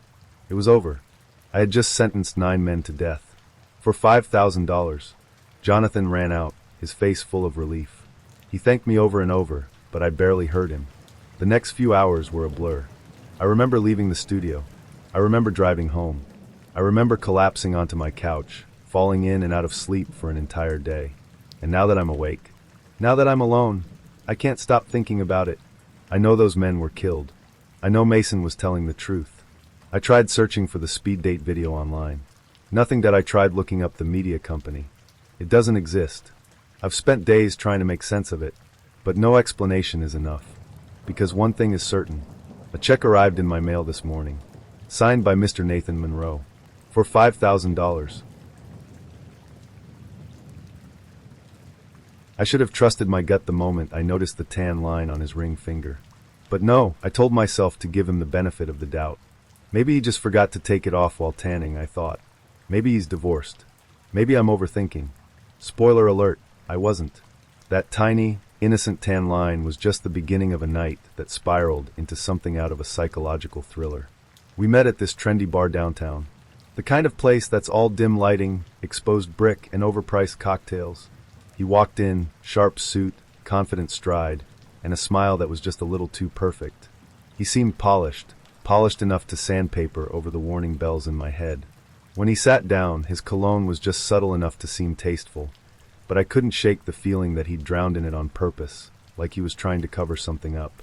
I just didn't know it yet. So, what do you do? I asked casually, sipping my drink. I'm head of security at this big multi-million-dollar corporation, he said, leaning back with an air of practiced confidence. The words dripped out like he'd rehearsed them in the mirror 100 times. It's intense work, but someone's got to keep things safe, right? I nodded, trying to seem impressed, but something about the way he said it felt off. My friend's husband is actually head of security for a major firm, and I know how he talks about his job. The jargon, the pride, the details, it's like second nature to him. This guy, he was vague, almost too smooth, like he'd memorized a job description off LinkedIn and hoped I wouldn't ask questions. Still, I let it slide. Maybe he was just trying to sound impressive. Maybe I was being paranoid. But then came the next red flag. No kids, he said, smiling over his whiskey. Never been married either. Just haven't found the right person yet. I raised an eyebrow. Really? He laughed, leaning forward like he was sharing a secret. What? You don't believe me? I shrugged, playing it cool, but something about the way he said it felt rehearsed. Like he'd delivered that line before, probably to more people than just me. I wanted to believe him, but my gut wasn't buying it. And then when he went to pay the bartender, I saw it. His wallet slipped open just enough for me to catch a glimpse of the photo tucked inside. A family portrait. A woman, a little boy, and him, smiling like they were the picture of happiness. My stomach dropped. My throat tightened. He came back, oblivious, flashing that same fake smile. "So, what's your next drink?" he asked, like nothing had happened.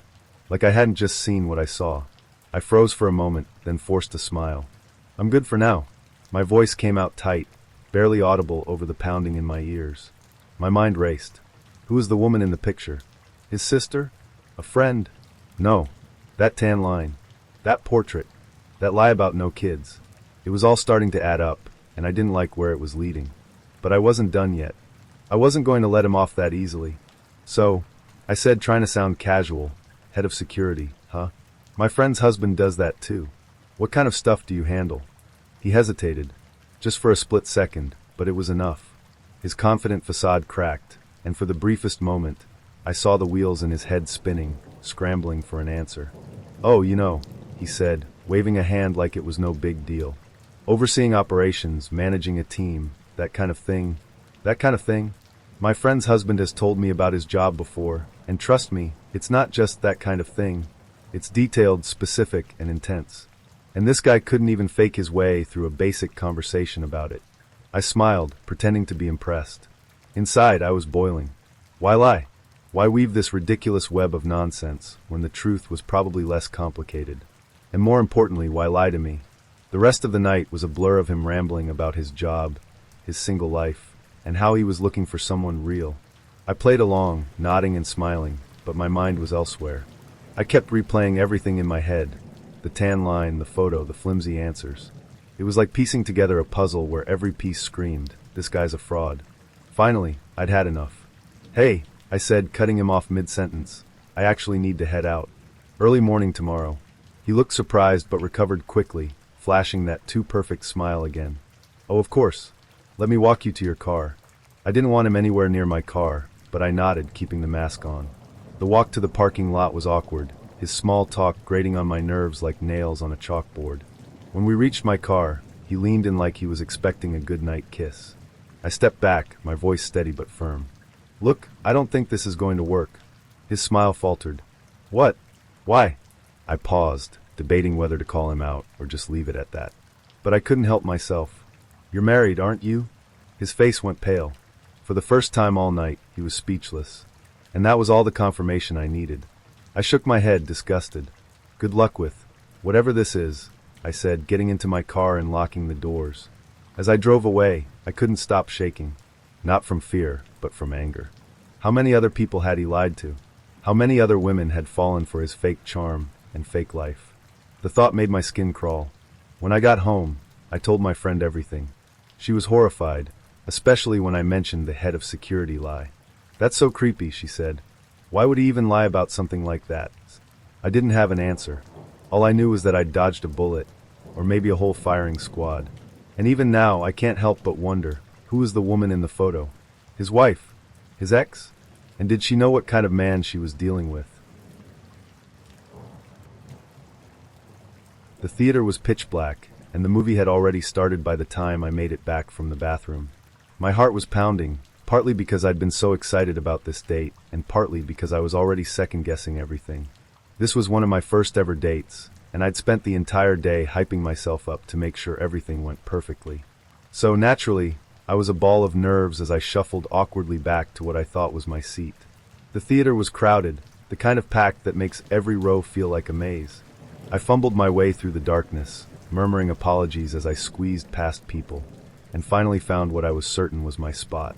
I eased into the seat, trying not to draw attention to myself, and glanced at the silhouette next to me. I couldn't see much in the dim glow of the screen, but I thought I caught a glimpse of her hair, the curve of her profile. "That's definitely her," I told myself, settling in and trying to relax. The movie was a blur. I barely paid attention, my mind racing with nervous energy. Should I say something? Try to hold her hand? Or would that make things weird? I kept glancing at her out of the corner of my eye, my heart skipping every time I thought she shifted closer. But something felt off. She wasn't laughing at the funny parts or reacting to the intense scenes. She didn't even seem to notice me. Maybe she was just really into the movie, I thought.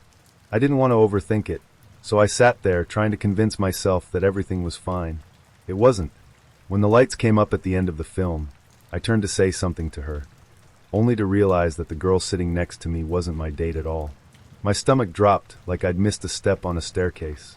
She looked at me, confused, and then glanced at the guy on her other side, who also seemed baffled by my presence. Panic surged through me as I scanned the rows in front of me.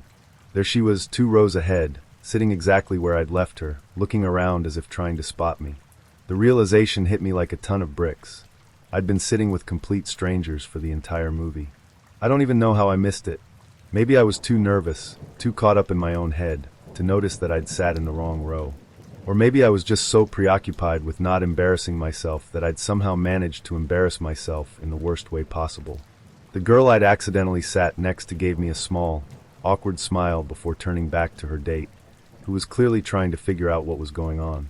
My face burned as I mumbled a quick apology and practically tripped over myself getting out of the row.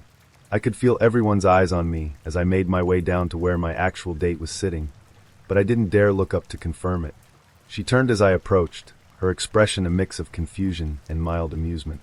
"Where were you?" she asked, trying not to laugh. I stammered something about getting lost in the dark, but my face was so hot I could barely string a sentence together. I thought I was sitting here," I said, gesturing vaguely toward the row I'd just vacated. Her laugh was kind, but I could feel the second-hand embarrassment radiating off her.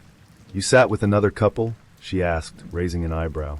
"Apparently," I muttered, wishing I could disappear into the sticky carpet of the theater. We walked out together, and she was nice enough not to tease me too much about it, but the damage was done.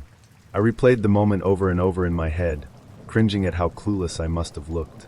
The worst part was knowing that the couple I'd sat next to probably spent the entire movie wondering who the hell I was and why I'd planted myself in their row like I belonged there. Even now, years later, the memory of that night makes my stomach twist. It wasn't just the embarrassment of sitting in the wrong seat, it was the sheer absurdity of the situation. I'd been so focused on making a good impression, so worried about messing things up, that I didn't even notice I'd messed up in the most spectacular way possible. Looking back, I can laugh about it, kind of, but in the moment, it felt like the end of the world. I mean, what's more horrifying than realizing you've spent an entire date literally sitting in the wrong place? It was like something out of a bad comedy, except I was living it, and the punchline was my complete and utter lack of awareness. To her credit, my date was a good sport about it. We didn't end up going out again, but I like to think it wasn't because of my theater faux pas. At least, that's what I tell myself. But the whole experience taught me one valuable lesson. Sometimes, the scariest thing about dating isn't the fear of rejection or the awkward silences. It's realizing you've accidentally been in the wrong place the entire time.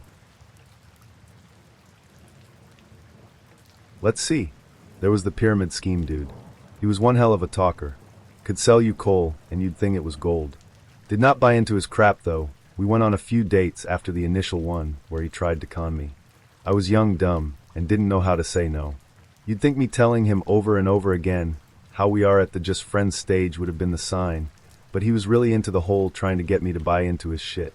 Anyway, the last time we went on a date, he came to pick me up at my house. I told him I couldn't as I was at my parents' for a morning gathering. He persisted, and like an idiot I caved and said okay. Let's go for coffee in the afternoon. He came to get me. I told him wait outside and I'll go to him. The dude came to the door and met my whole family against my wishes. I had made it clear to stay outside because I was not into introducing guys I'm going out with to my family if it's not serious yet. Introduced himself as my boyfriend to my family too. I ripped him a new one, and he told me I was making a big deal out of nothing. Tried guilting me into thinking I was using him for free dates because I wouldn't say he was my boyfriend. I paid my own way all the time and usually drove to meet him. I realized he was off the wall and asked him to take me home. Told him to never contact me again and blocked him everywhere. Second dude I met up with scared the ever-loving shit out of me. We were supposed to go hang out at a park. I was like, cool, a public place. Then he was like, wear casual clothes. I was like, okay. Then instead of daytime, he changed it to evening because his dad said X, Y, Z. I was a little worried at this point. I didn't bail because I was already on my way there.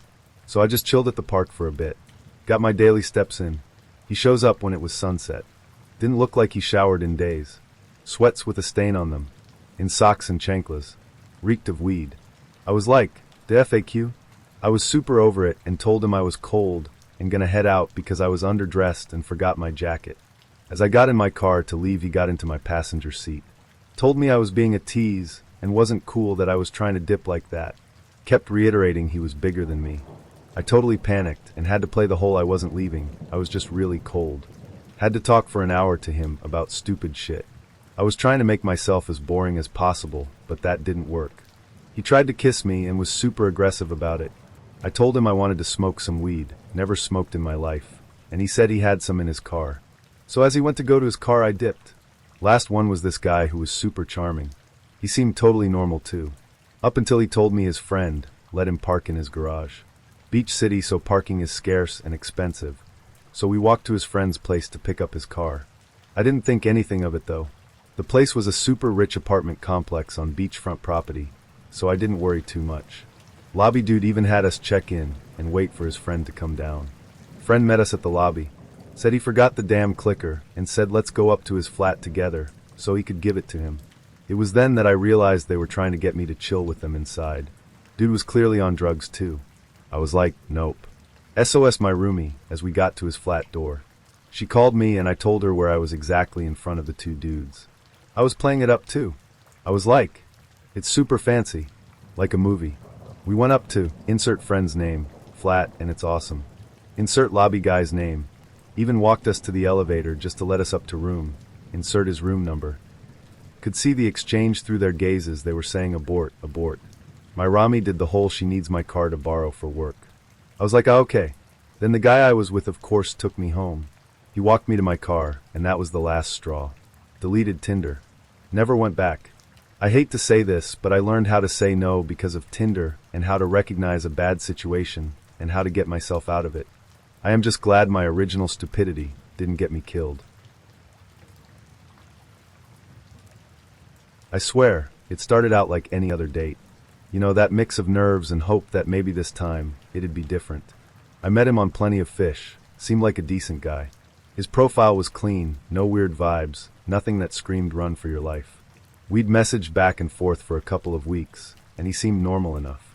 Funny even. So when he asked to meet up for coffee, I thought, why not? We picked a quiet cafe, somewhere neutral, just in case things got awkward. I showed up a little early, sipping my latte and scrolling through my phone, trying to play it cool. When he walked in, he looked fine. Average. Nothing alarming.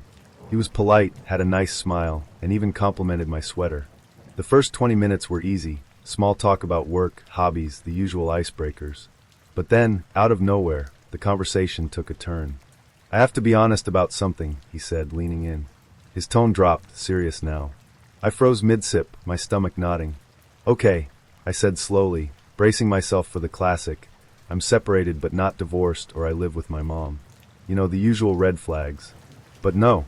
What came out of his mouth was so far beyond anything I was prepared for. I just got out of San Quentin, he said deadpan. I was in there for 20 years. For a moment, I thought I misheard him. San Quentin? 20 years? My brain scrambled to make sense of the words. My throat felt tight, like I couldn't swallow. Oh, I managed to choke out. What were you in for? I don't even know why I asked. Curiosity? Fear? Some misplaced sense of politeness? But the answer nearly stopped my heart. Double murder, he said, so casually it felt like he was telling me about his favorite Netflix series. It was a long time ago, though. I've changed. I couldn't breathe. My hands felt clammy, and my pulse was pounding so loud in my ears I could barely hear him. My mind was screaming, get out, get out, get out now. But my body wouldn't move. I was paralyzed by this mix of fear and disbelief, stuck there across the table from him. He kept talking like it was nothing, about how it wasn't his fault, how the justice system was flawed, how he'd found himself in prison. He even mentioned joining some art program while he was inside.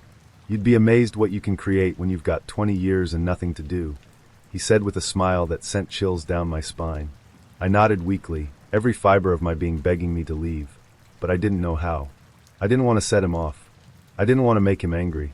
All I could think was, this man has killed before. What if he decides tonight's my night? I forced myself to keep it together, plastering on a fake smile and nodding along to his stories. I wasn't even processing half of what he was saying anymore. My brain was in survival mode, screaming at me to stay calm, to act normal, to not give him any reason to suspect I was terrified out of my mind. The date dragged on, every minute feeling like an hour. I sipped my coffee just to have something to do, my hands trembling so badly I nearly spilled it. He didn't seem to notice, or if he did, he didn't care. At one point, he reached across the table to touch my hand, and I had to fight the urge to pull away. My skin crawled under his touch, but I didn't dare show it. When he finally said he needed to leave, I practically leapt out of my chair. "Yeah, me too," I said, forcing a laugh that felt hollow in my throat. We walked outside together, and I kept a careful distance, praying he wouldn't suggest walking me to my car. Thankfully, he didn't. He just smiled, said he'd had a great time, and asked if we could do this again. I nodded, the words spilling out of my mouth before I could stop them. "Sure," I lied. "Let me know." The moment he walked away, I bolted to my car, my heart pounding so hard I thought it might explode. My hands were shaking so much I could barely get the key in the ignition. The second I locked the doors, I broke down, tears streaming down my face as the adrenaline finally crashed over me. When I got home, I didn't even bother taking off my coat. I went straight to my phone and blocked his number. Then I changed mine completely. I deleted plenty of fish, scrubbed my social media, and spent the next hour triple-checking that my privacy settings were airtight. Even now, weeks later, I still feel a cold chill every time I think about that night. About how close I was to someone capable of something so horrifying. About how easily I could have become another statistic. I don't know if he was genuine about turning his life around, and honestly, I don't care. What I do care about is how I ignored every instinct, every red flag that screamed danger, because I didn't want to seem rude or overreact. Never again. If there's one thing I've learned from this, it's to trust my gut. Because sometimes, it's the only thing standing between you and the kind of nightmare you don't wake up from.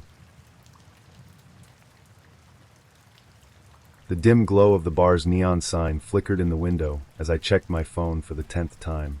7:32 p.m. He was officially late. My gut told me to call it and leave, but I brushed it off. He's probably stuck in traffic, I told myself, trying to be patient. We'd been talking for a week, and he seemed like a decent guy. Divorced, a dad in his 30s, someone who'd get the importance of showing up on time. When he finally strolled in, nearly 30 minutes late, I gave him the benefit of the doubt. That was mistake number one. "Sorry about that," he said, flashing me a smile that was just a little too confident for someone who'd kept me waiting. Without missing a beat, he flagged down the waitress and ordered a beer and a shot of Fireball. Then he turned to me with an almost rehearsed grin. "You want one too?" I hesitated. A shot and a beer on a Wednesday night wasn't really my thing, but I didn't want to seem uptight. "Sure," I said, forcing a smile. He clinked his shot glass against mine, and I braced myself as the cinnamon burn hit my throat. At first, the conversation was fine. He was chatty, maybe a little too chatty. Words spilled out of him like a dam had broken, and no matter what I said, he interrupted me. Compliments flew like confetti. "You're so smart. You're gorgeous. I love the way you think." Nice, sure, but they came so fast and so often that I couldn't even finish a thought. Every time I tried to steer the conversation somewhere meaningful, he'd bulldoze right over me. But the real red flags started piling up with the drinks. By the time he was halfway through his third beer and second shot, I was already eyeing the clock. He wasn't slowing down. "Another round?" he asked, signaling the waitress before I could even respond. "Maybe we should order some food," I suggested, hoping to sober him up a bit. Burgers arrived, and for a brief moment, I thought things were stabilizing. Then he chased his meal with yet another shot and 2 more beers. By 9:30, he was buzzing hard, talking even faster, slurring just enough to make me uncomfortable. Meanwhile, I nursed my second beer, counting down the minutes until I could politely call it a night. When the check came, I grabbed my bag, hoping this was the end of it. But as we walked toward the exit, the waitress came running after us. "Hey," she called, glancing nervously at him. "Are you driving tonight? You've had a lot to drink." He scoffed, waving her off. "I'm fine," he said, his words a little too sharp. "I have a high tolerance. I didn't even drink that much." The waitress shot me a concerned look, and I felt my stomach twist. "Maybe you should order an Uber," I said, trying to keep my voice light. "Just to be safe." "I'm fine," he insisted, his tone more insistent now. Then he leaned in closer, the smell of Fireball and stale beer heavy on his breath. "But hey, I was thinking, Maybe I could come back to your place. The alarm bells were deafening now. Oh, I have to work early, I stammered, taking a step back. He looked hurt, almost weepy, and before I could react, he leaned in, trying to kiss me. I turned my head just in time, mumbling something about next time, and darted to my car as quickly as I could. I never heard from him again, and trust me, I didn't lose sleep over it. I have another story to tell. I mean, if I thought that date was bad, the next one came with a whole new level of unease. This time, it was a paramedic, divorced, good-looking, and fresh off a long shift. We met at a quiet diner, and I was cautiously optimistic. He seemed normal enough when we first sat down, but as the meal progressed, things started to unravel. It started innocently enough, small talk about his job, his kids. But then he brought up his ex-wife. At first, it was the usual venting. Things didn't work out, they fought a lot, co-parenting was hard. But then his tone shifted, and the things he said, they weren't just bitter. They were dark. "She's bleeding me dry with child support," he muttered, stabbing at his fries. "I'd love to hire someone to take care of her. You know what I mean?" My heart stopped. He laughed, but it wasn't the kind of laugh that made you feel at ease. It was cold, humorless, and the way he looked at me afterward, like he was waiting for me to agree, sent a chill down my spine. I forced a smile, my pulse racing. "That sounds really hard," I said carefully, trying not to escalate the situation. Every instinct in me was screaming to get out of there, but I didn't want to make him angry. I didn't want to be the next person he casually wished violence upon. After that, the conversation stalled. He picked at his food, occasionally muttering about how unfair life was. I nodded along, pretending to listen, all the while planning my exit. The second the check came, I practically threw my card at the waitress, eager to end the night. Outside, I mumbled something about having an early morning and walked to my car as quickly as I could. He didn't try to stop me, didn't even say goodbye. He just stood there in the parking lot, staring at me with an expression I couldn't quite read. I drove home in silence, my hands gripping the wheel so tight my knuckles turned white. The whole way, I kept replaying his words in my head. I'd love to hire someone to take care of her. It wasn't a joke. I could feel it in my gut. He meant it. Like the first guy, I never heard from him again. And honestly, I'm glad. But those nights stuck with me. Not just because they were bad dates, but because they reminded me how quickly things can go from awkward to downright dangerous. Now, every time I agree to meet someone new, I double-check my escape plan. Because sometimes, you don't know who you're sitting across from until it's too late. I almost canceled.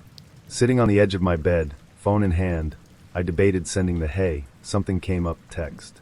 He seemed too young for me, and even though I was only in my early 20s, the gap felt bigger than it should. But he'd insisted he was my age, swore up and down that he wasn't some clueless kid.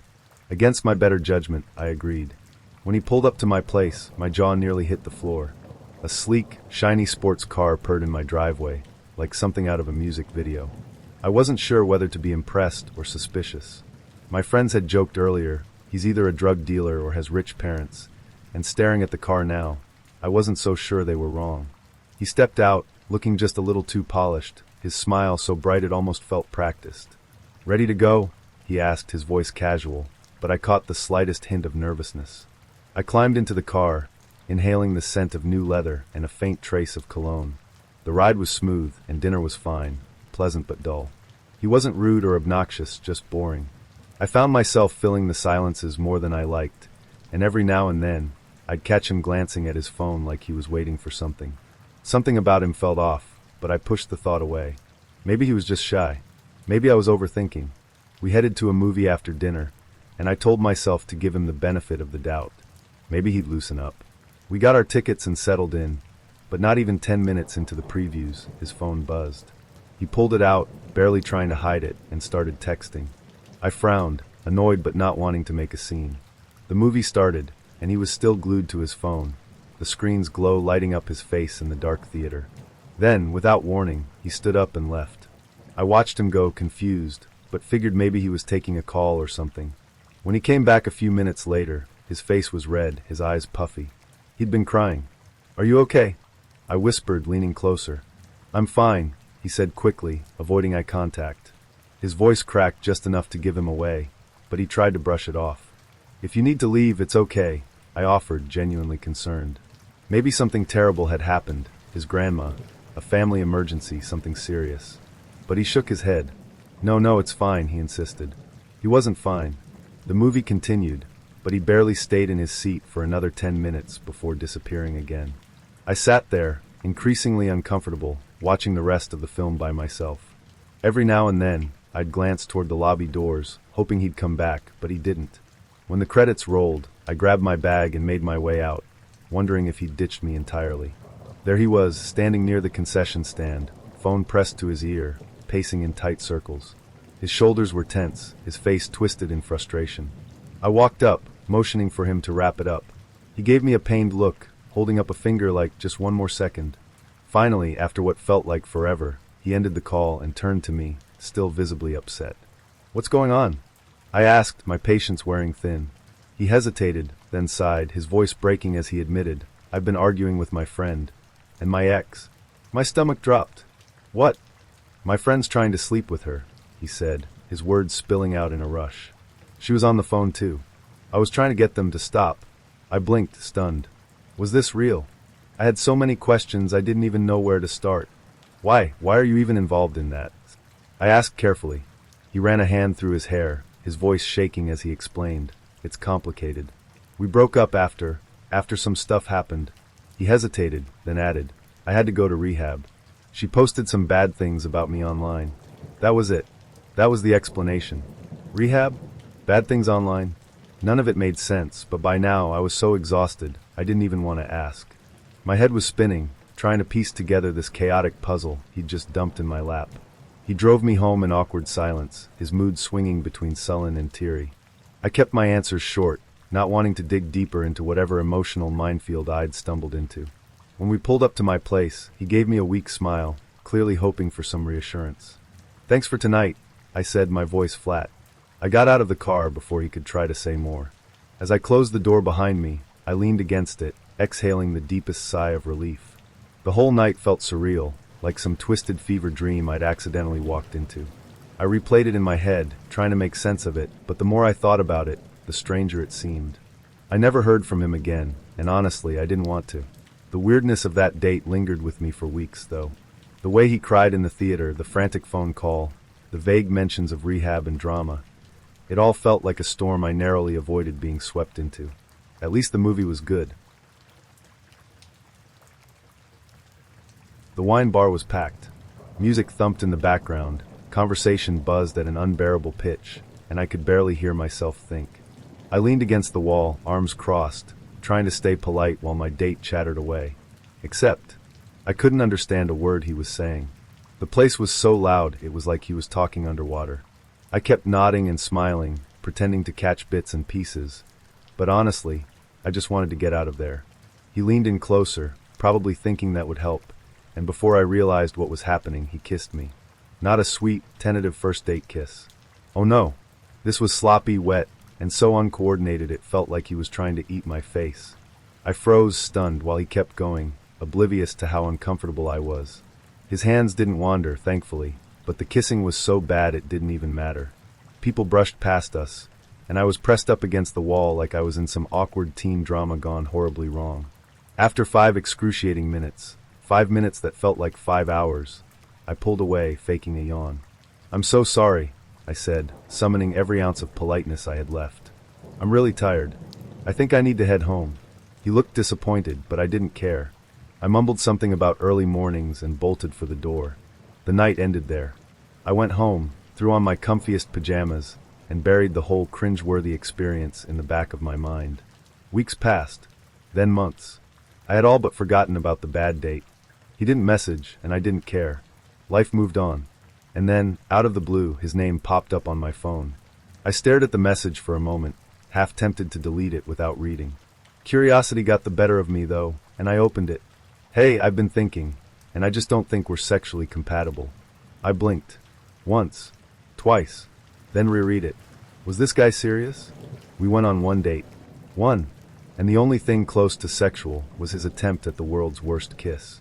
I rolled my eyes and started to type a sarcastic reply, but before I could hit send, another message came through. My daughter, though she's an adult now, she can have sex with whoever she wants.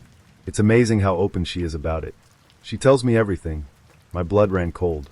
I stared at the screen, horrified. Surely I'd read that wrong. Surely this grown man, this father, wasn't casually discussing his daughter's sex life with me, a relative stranger. But there it was, in black and white, like some awful punchline to a joke no one asked for. He didn't stop there. The messages kept coming, each one worse than the last. He went on about how proud he was of her freedom and how refreshing it was that she felt comfortable sharing those details with him. I wanted to throw my phone across the room. Every word made my stomach churn. What kind of person says things like that? To someone they barely know, no less? I felt dirty just reading it. It wasn't just creepy, it was disturbing. This wasn't just an awkward overshare. It was something darker, something that made my skin crawl and my hands shake as I stared at my phone. I didn't reply. What could I possibly say? Any response felt like engaging in a conversation I desperately wanted no part of. Instead, I blocked him, deleted the messages, and tried to shake off the deep unease clinging to me like a shadow. But the encounter haunted me. I kept thinking about that wine bar, about the way he kissed me like he was entitled to it, about the way he'd messaged me months later, like he had some kind of twisted authority over my body, my worth. And then there was the way he talked about his daughter, so casual, so vile. It was as if he couldn't see how wrong it was, as if he thought he was being open-minded or progressive instead of horrifying. I wondered about her, his daughter. Did she know what he was saying about her? Did she trust him with her private life, only for him to turn around and exploit it in conversations with strangers? The thought made my heart ache. I imagined her as some sweet, naive person who thought she could confide in her dad, never realizing he was twisting her openness into something grotesque. And then, of course, there was the darker possibility. What if she wasn't confiding in him? What if he was making it all up, constructing this sick fantasy in his head? Either way, it made me sick. Either way, it made me wish I'd never swiped right in the first place. That night, I couldn't sleep. Every time I closed my eyes, his words replayed in my mind, like some grotesque whisper I couldn't shut out. I kept picturing his face, the way he looked at me that night at the wine bar, the way he seemed so normal. I thought about all the other people he might have dated, all the other women who might have sat across from him, completely unaware of what lurked beneath the surface. And then there was that one terrifying thought I couldn't shake. What if I hadn't excused myself that night? What if I'd let him come closer, let him into my space, into my life? I shuddered at the thought, grateful for the instincts that had told me to run. The air in the bar felt heavy that night, like something was off before I even walked in. My gut told me to cancel the date. Something about her profile had seemed too good to be true. But I figured, what's the worst that could happen? Famous last words. She waved me over as I walked in, and for a moment I froze. My stomach dropped. The woman sitting at the table looked nothing like the pictures on her dating profile. I'm not talking about a subtle difference, no clever angles or flattering filters. No, this was outright deception. She was easily 100 pounds heavier than her photos suggested. I stood there, caught between disbelief and a vague sense of annoyance. Still, I told myself to be polite. I'd already come all this way, and maybe I could salvage the evening with some decent conversation. I plastered on a smile, walked over, and introduced myself. "Hey, nice to meet you." She grinned back, oblivious to my shock, and launched into small talk like nothing was wrong. I sat down, still trying to process the situation, when she flagged down the bartender and ordered a drink. On my tab, of course. The first few minutes were awkward but manageable. I kept the conversation light, asking about her interests, her job, anything to fill the silence.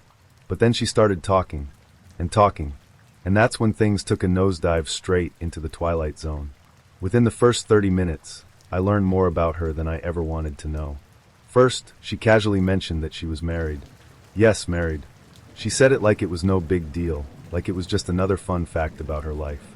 My brain screeched to a halt. "Wait," I said, trying to keep my voice even. "You're married?" "Oh yeah," she said, waving a hand like it was nothing. "But don't worry, he's in prison." I blinked. "Prison?" "Yeah," she said, sipping her drink. "He's been locked up for a while now.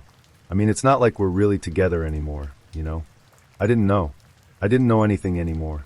My mind raced, trying to make sense of what she'd just told me, but she wasn't done. Not even close. "And I'm doing so much better now," she continued, her voice picking up speed. "I'm 12 days clean from heroin." Heroin. My stomach flipped. 12 days. That's not even 2 weeks. I stared at her, unsure of how to respond. Was I supposed to congratulate her? Offer support? I was still stuck on the fact that her husband was in prison. Oh, and I have 3 kids, she added, almost as an afterthought. But, they're in the system right now. The system. My brain short-circuited. I felt like I was watching a train derail in slow motion. Every piece of information she shared crashing into the next. Married. Prison. Heroin. The system. Each revelation was like a punch to the gut, and I could barely keep up. She kept talking, oblivious to my growing discomfort.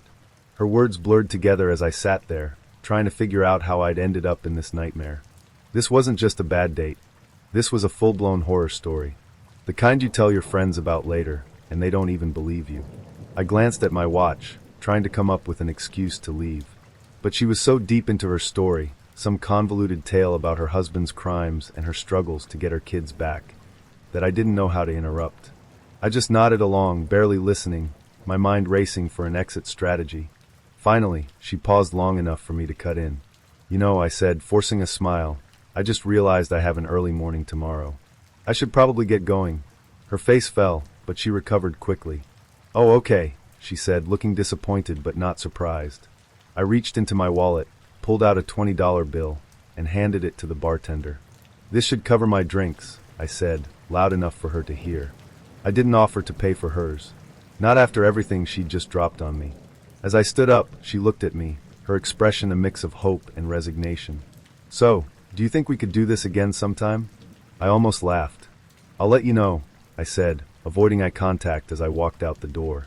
The cool night air hit me like a slap in the face, and I took a deep breath, trying to shake off the lingering unease. My heart was pounding, and my hands felt clammy. I couldn't believe what had just happened. On the drive home, I replayed the evening in my head, every detail somehow worse than the last.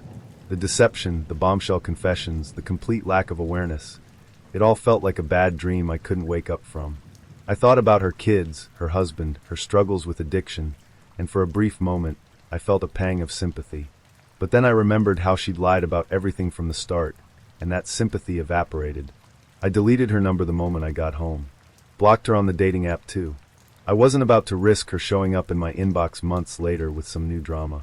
As far as I was concerned, this chapter was closed. The car ride was the longest, most suffocating silence I've ever endured. The hum of the engine was the only sound, punctuated by the occasional clicking of his turn signal. I stared out the window, watching the darkened streets blur by, fighting the urge to scream just to break the unbearable quiet. He hadn't said a word, not one, in the entire drive. I glanced at him, his hands gripping the wheel at 10 and 2, his face blank, emotionless. No small talk. No had a nice time. Just nothing. It hadn't started this way. When we matched, his messages were normal, friendly even. We'd exchanged some banter, talked about our favorite shows, and landed on dinner for our first date.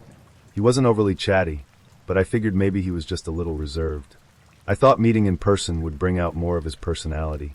Instead, it felt like I was sitting across from a statue. From the moment we sat down at the restaurant, I could tell something was off.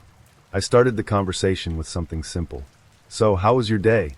Fine, he said, then looked down at the menu. I laughed lightly, assuming he'd elaborate, but he didn't. Okay, maybe he was nervous. What do you do for work? I asked, trying again. Tech, he said, not even glancing up. Tech? Cool. What kind of stuff do you work on? Software. I waited for him to say more, but he didn't. Just stared blankly at his menu, like it was the most fascinating thing in the world. By this point, I was starting to panic a little. Maybe I'd done something wrong. Said something that upset him? I ran through our earlier texts in my head, trying to find some clue, but nothing stood out. The waiter came by, and I almost sighed with relief. Finally, someone else to fill the silence. But after we ordered, the quiet settled back in like a heavy fog. I asked more questions, hoping to coax something out of him. What do you like to do for fun? Movies? Seen anything good lately? No, so, any siblings? Yeah, it was like pulling teeth, except I was the only one in pain. Eventually I stopped trying. What was the point? He clearly wasn't interested in talking to me, or anyone apparently. We ate in total silence. The clinking of silverware on plates was the only sound between us, and every time I looked up, he was either staring off into the distance or focused intently on his food. At one point, the awkwardness became too much, and I started laughing, this nervous, uncontrollable giggle I couldn't suppress. I expected him to at least ask why I was laughing, but he didn't even blink. He just kept eating, like I wasn't even there. I felt trapped, like I was stuck in a bad dream I couldn't wake up from. The silence wasn't just uncomfortable, it was oppressive, like it was swallowing me whole. I could feel my pulse quickening, my palms sweating, and I started to wonder if maybe this wasn't just a bad date. Maybe something was seriously wrong with him.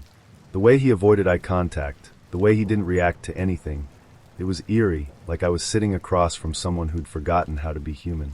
When the check came, I almost bolted for the door. But no, I told myself to stick it out. He was my ride home, after all. Maybe the car ride would be better. Maybe he'd relax now that the pressure of the dinner was over. Spoiler alert, it wasn't better. The silence in the car was somehow even worse than at the restaurant. At least in the restaurant, there were other people, background noise, distractions. In the car, it was just us, the hum of the engine, and the suffocating tension. I tried to start a conversation once, just once. "So, do you live far from here?" I asked, my voice thin and strained. "No," he said. I gave up after that. I stared out the window, counting streetlights, counting seconds, counting anything to make the time pass faster. Every now and then, I'd glance over at him, hoping he'd say something, but he never did. His face was completely blank, like he was in some sort of trance. It wasn't just awkward anymore, it was unsettling. I started wondering if I was even safe with him. When we finally pulled up to my apartment, I could feel my body unclench, the tension in my chest easing slightly. "Thanks for the ride," I said, fumbling for the door handle. "Yeah," he said, not even looking at me. I got out of the car as fast as I could, practically sprinting up the steps to my building. I didn't look back. I didn't want to see him just sitting there, staring blankly into the distance. Once I was inside, I locked the door, leaned against it, and let out a long breath. My heart was still racing, and my hands were shaking. The whole evening had felt wrong, like I'd been sitting across from someone who wasn't quite real. I kept replaying the silence in my head, the eerie stillness, the way he seemed completely detached from everything around him. I didn't hear from him again, and I didn't want to. The whole experience left me rattled, like I'd brushed up against something sinister without even realizing it.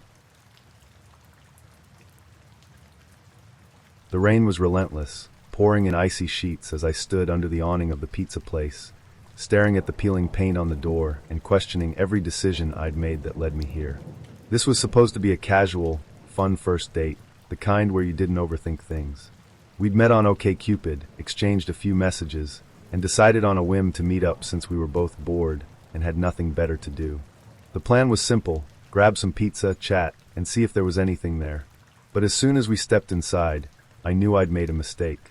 The guy behind the counter looked frazzled and out of place, his apron hanging crookedly, and his expression a mix of panic and apathy. "Hey," he said, barely glancing up, "I'm new here. Running the place by myself. All I can do is heat up the slices the last guy left." I laughed awkwardly, glancing at my date. She smiled politely, but her eyes said everything. Is this normal? I could feel the weight of her unspoken question, and all I could do was shrug. It was cold and rainy outside, and the thought of trudging through the downpour to find somewhere else seemed worse than just toughing it out here. "I guess we'll stay," I said, trying to sound upbeat. We grabbed a booth, and that's when the cracks in my plan started widening. The place was filthy, sticky tables, crumbs scattered across the floor, and a faint smell of something burnt lingering in the air. In the corner, a couple of guys were openly rolling blunts, and at the table nearest ours, a group of kids passed around a pitcher of beer. None of them looked a day over 18. It felt like we'd wandered into a set for one of those gritty indie films where everything goes wrong. The pizza, when it came, was edible. That's about all I can say for it. But the food wasn't the worst part. The worst part was me. I was hyper-aware of how badly I'd screwed up. This wasn't just a bad choice of venue. It was the bad choice, the kind that eats away at you in real time. She deserved better than this dive, and I couldn't stop fixating on how much I'd blown it. Every time I tried to start a conversation, my awkwardness choked the life out of it. "So," I said, staring at her across the greasy table, "what made you move here?" She smiled, soft and genuine, and started talking about her job, her love for exploring new places, how she didn't know many people here yet. She was smart, thoughtful, and easy to talk to on paper, but I couldn't get out of my own head long enough to let the conversation flow. Every word I said felt clunky, forced, like I was trying too hard and failing miserably. The sound of laughter from the beer-drinking teens cut through the tension. I glanced over at them, their carefree energy a sharp contrast to the awkward silence settling between us. I forced a laugh, gesturing vaguely at the scene around us. "This place isn't exactly how I remember it," I said, hoping humor might save me. She chuckled, a small mercy. "Yeah, it's definitely unique." We finished our food quickly, more out of a desire to escape than anything else. As we stepped outside, the rain was still coming down hard, and I offered to walk her to her car.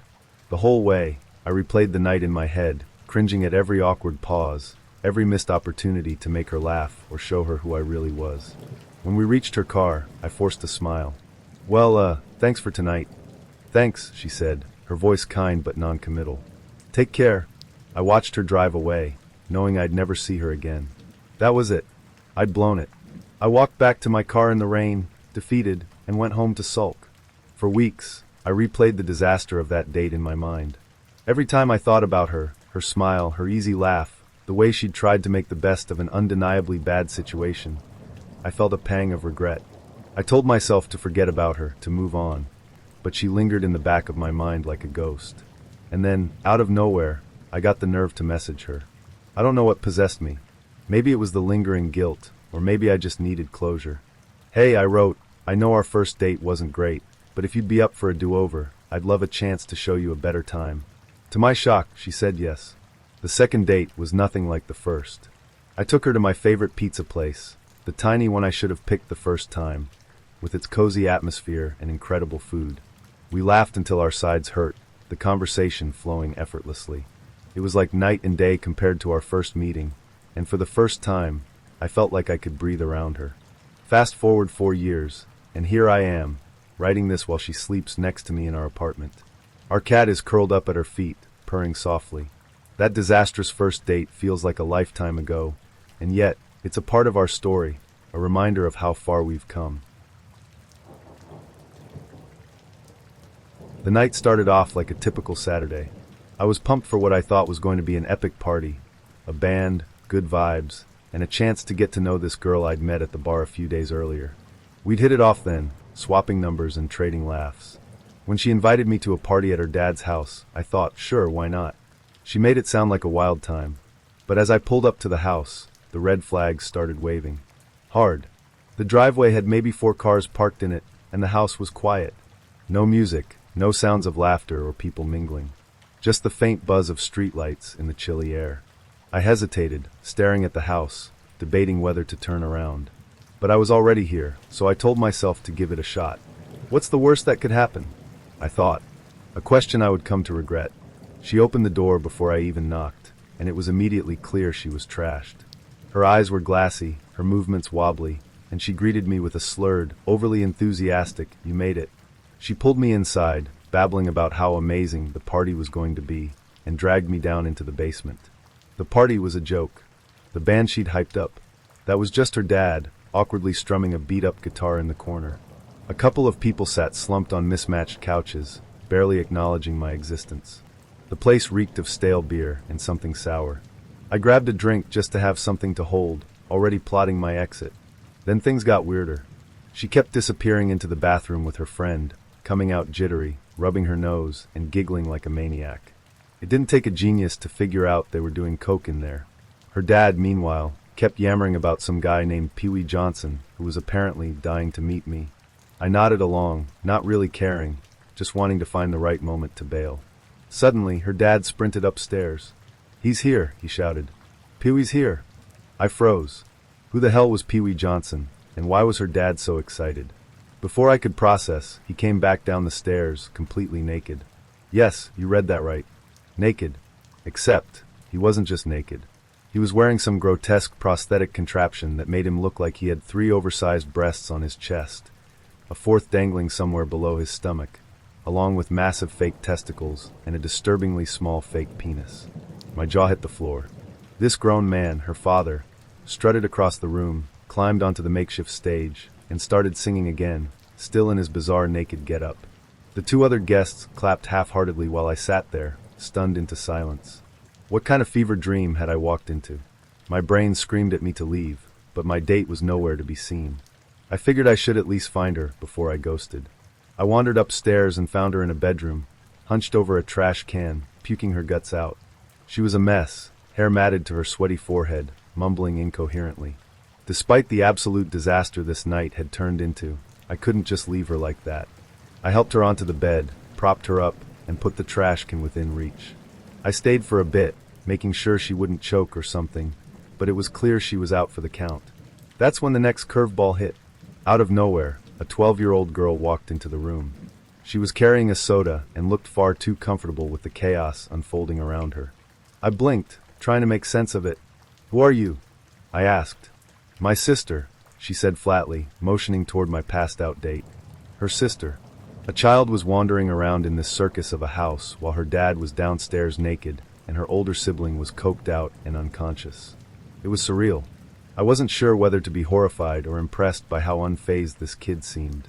We ended up talking. Turns out she was into martial arts, and as a heavyweight champ at the time, we had a surprising amount in common.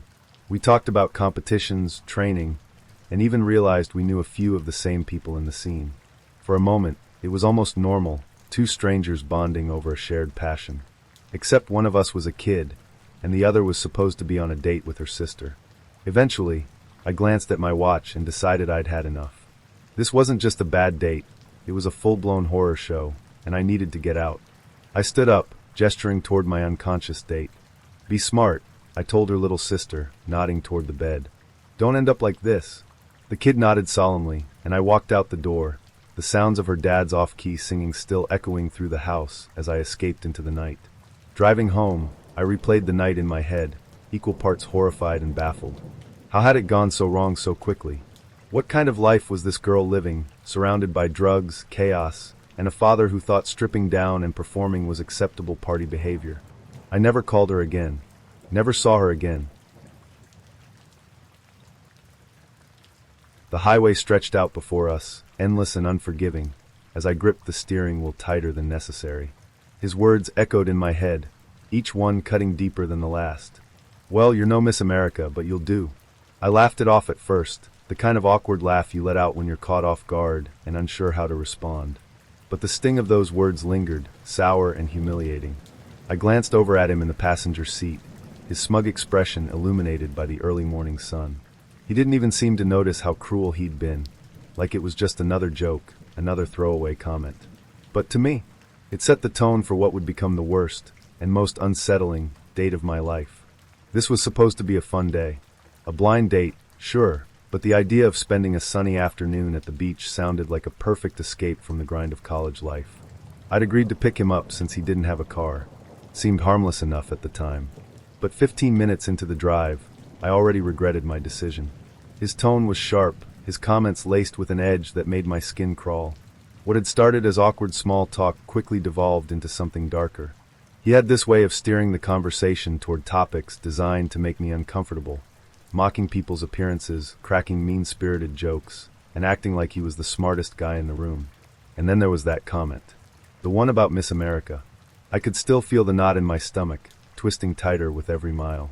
There was no turning back, though. We were on the highway, and the beach was still an hour away. I kept telling myself to stay calm, to tough it out. Maybe the beach would improve his mood, or at least give me enough space to breathe and collect myself. But as the minutes dragged on, it became painfully clear. He wasn't going to get better. In fact, he was only getting worse. At one point, he turned to me, completely serious, and asked, "Do you always wear your hair like that?" "It's interesting." I bit my tongue, refusing to rise to the bait. But inside, I was boiling. Who was this guy? And why did he think he had the right to talk to me like that? The silence between us grew heavier as I stopped trying to make conversation. I focused on the road, counting the miles until the next rest area. I needed a break, not just from driving, but from him. When we finally pulled into one, the tension in the car was unbearable. "I'm going to use the restroom," he announced, grabbing his bag and slamming the door shut behind him. The moment he disappeared into the building, something in me snapped. I glanced at his stuff, his jacket, a small bag he'd left behind, and an idea took root. A wild, impulsive, and completely freeing idea. I don't have to do this. I don't owe him my time or my patience. I can end this right now. Before I could talk myself out of it, I grabbed his things, opened the car door, and dumped them on the curb. My heart raced as I climbed back into the driver's seat, slammed the door, and started the engine. I didn't even look back as I pulled out of the lot and onto the highway. For the first few miles, my hands were shaking. Adrenaline coursed through me, a mix of panic and exhilaration. What if he tried to call me? What if he somehow found a way to track me down? I shoved the thoughts aside, focusing instead on the relief of being free from his toxic presence. By the time I made it home, the initial panic had worn off, replaced by a quiet sense of triumph. Sure, the day hadn't gone as planned, but I'd stood up for myself in a way I never had before. I'd taken control of a situation that could have easily spiraled into something worse. Even now, decades later, I still think about that day. Not just about how awful he was, but about how close I came to tolerating it, to letting his behavior slide just because I didn't want to seem rude or overreact. It's a reminder that sometimes, the scariest moments aren't the ones where someone threatens you outright. They're the moments where someone chips away at your self-worth piece by piece, until you start to question if you deserve better. The wine glass trembled slightly in my hand as I glanced across the table. Her expression was neutral, polite, but completely detached. The air between us felt heavy, like we were both trapped in some awkward social experiment with no escape hatch. I swirled the wine, took a sip, and forced myself to keep the conversation going. "So," I ventured, "what made you get into accounting?" She blinked at me, her response quick and clipped, like she was reciting a fact from a script. "It's stable, and I'm good with numbers." "Oh," I said, nodding as if that was a deeply profound answer. The silence returned, thick and suffocating, like a third presence at the table. I felt my grip on small talk slipping, my dating skills eroded from years of avoiding anything resembling intimacy after my last breakup. And yet, I couldn't shake the growing dread that this wasn't just me. We were both awful at this. Our earlier dinner had been a disaster too. Every question we asked each other felt more like an obligation than genuine curiosity. It wasn't just her giving short answers. I was just as guilty. It was like we were locked in a timed debate, rushing through the motions without any real interest in each other. I knew there was no spark, no chemistry. Hell, there wasn't even a flicker. Still, I felt compelled to salvage something from the night. Dessert and wine? I'd suggested after dinner, desperate to loosen up the tension, or at least make the date slightly more bearable. She agreed, and I held on to the faint hope that maybe, the atmosphere would help. Spoiler, it didn't. I loosened up a bit, sure. The wine helped me lean into my stories, my jokes. But no matter what I said, her reaction remained non-existent. She'd nod, maybe chuckle politely, but there was nothing behind it. Meanwhile, I was drowning in my own awkwardness, desperately trying to claw my way out of this pit of social hell. When she excused herself to go to the bathroom, I slumped forward, resting my head on the table.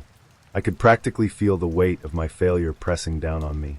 That's when I felt it, a light touch on my arm. Startled, I looked up to see one of the girls sitting at the table next to ours. She was smiling, her friend giggling beside her. "You're doing great," she whispered, trying not to laugh. "We've been listening, and honestly, you're really funny." "She's just not getting it." I blinked, completely caught off guard. For the first time all night, I felt seen, like someone understood the effort I was putting in. "Thanks," I said, managing a weak smile. "I'm trying." The three of us started chatting quietly, their laughter a stark contrast to the suffocating silence I'd endured with my date. I told them one of the jokes that had fallen flat earlier, and they cracked up, their laughter drawing a warmth I hadn't felt all evening. For a brief, fleeting moment, I didn't feel like a complete disaster.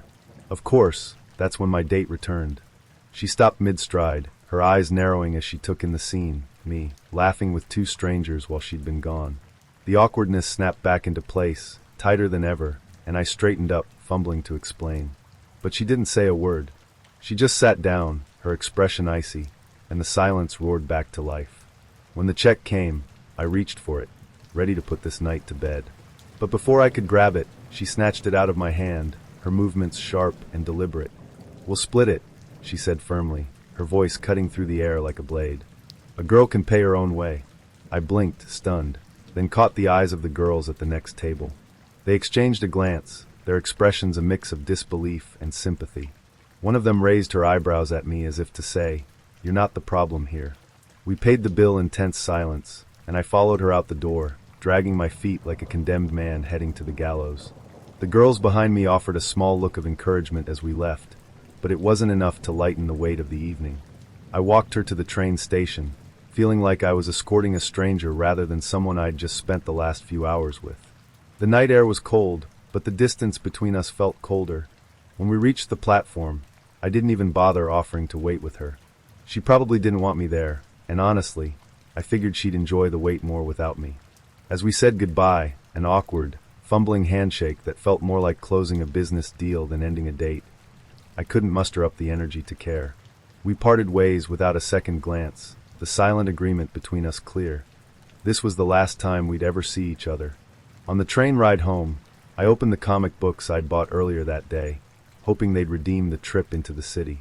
But as I flipped through the pages, I couldn't stop my mind from wandering back to the wine bar, to the girls at the next table, to the laughter and connection I'd managed to find in the middle of an otherwise disastrous evening.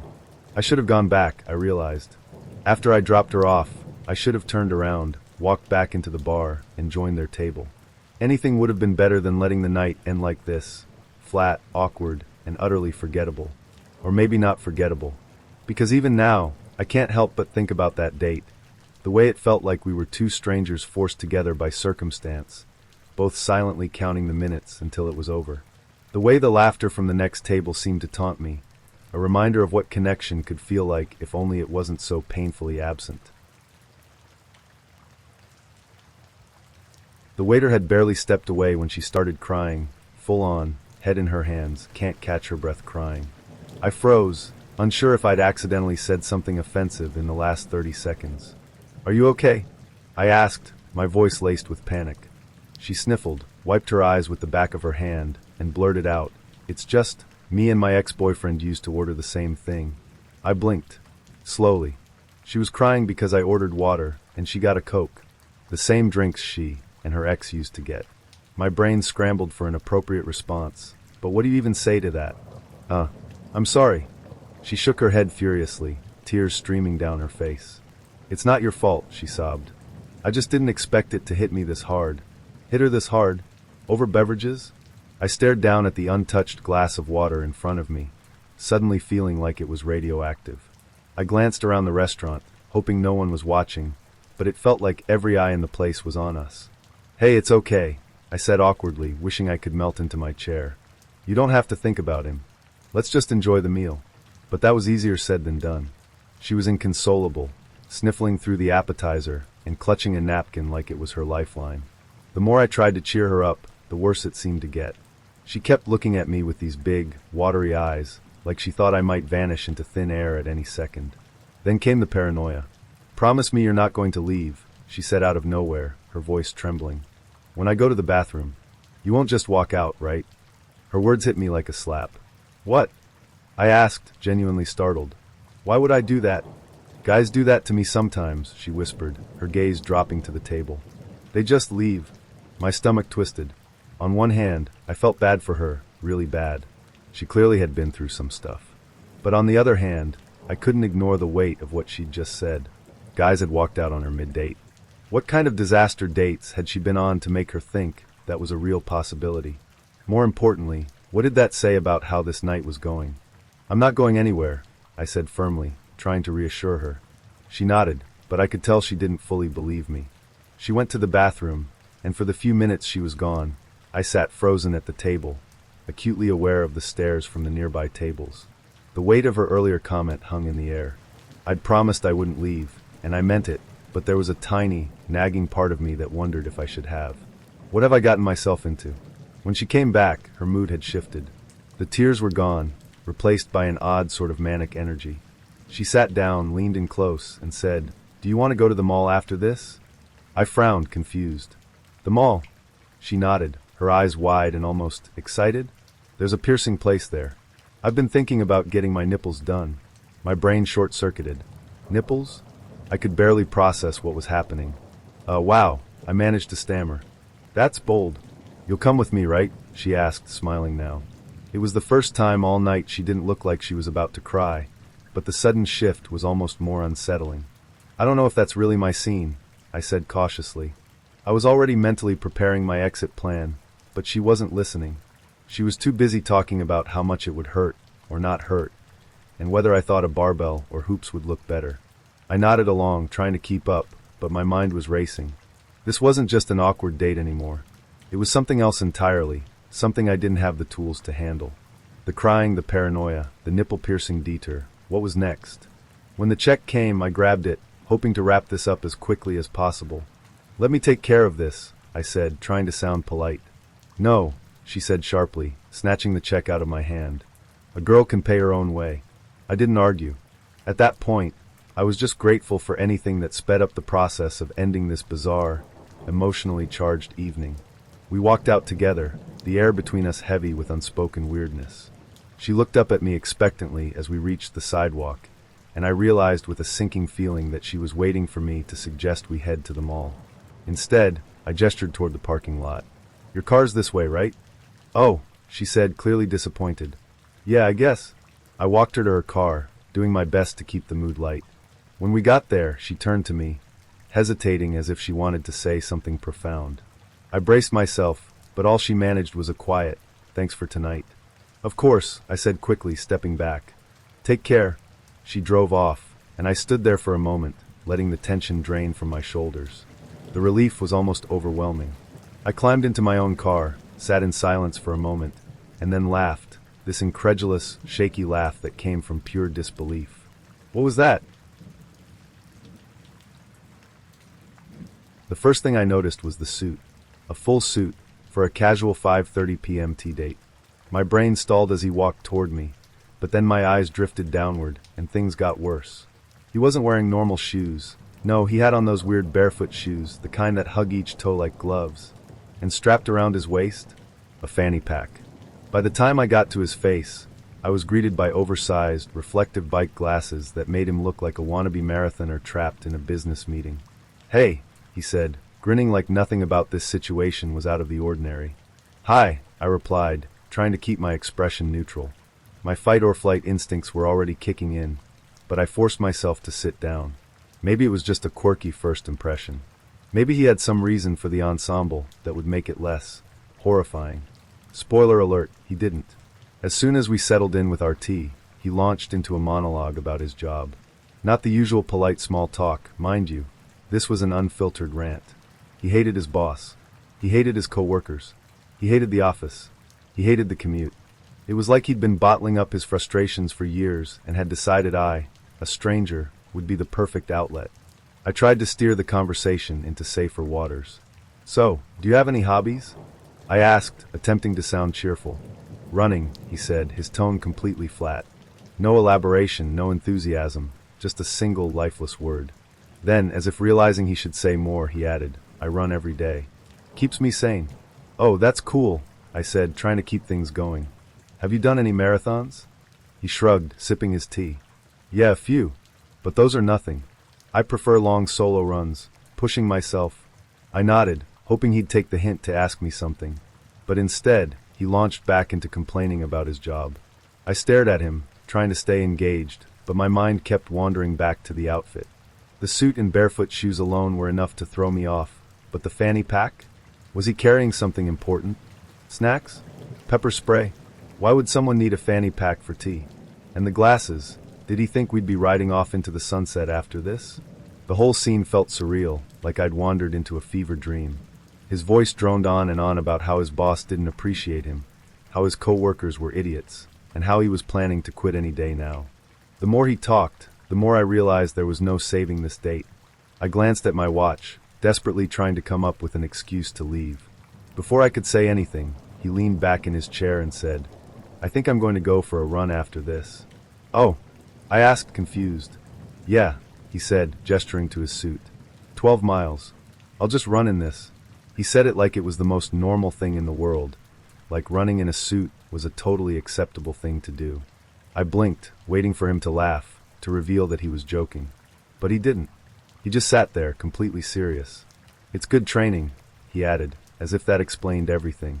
My brain couldn't process it. The barefoot shoes I could understand, for running. But the suit? Was this some kind of flex?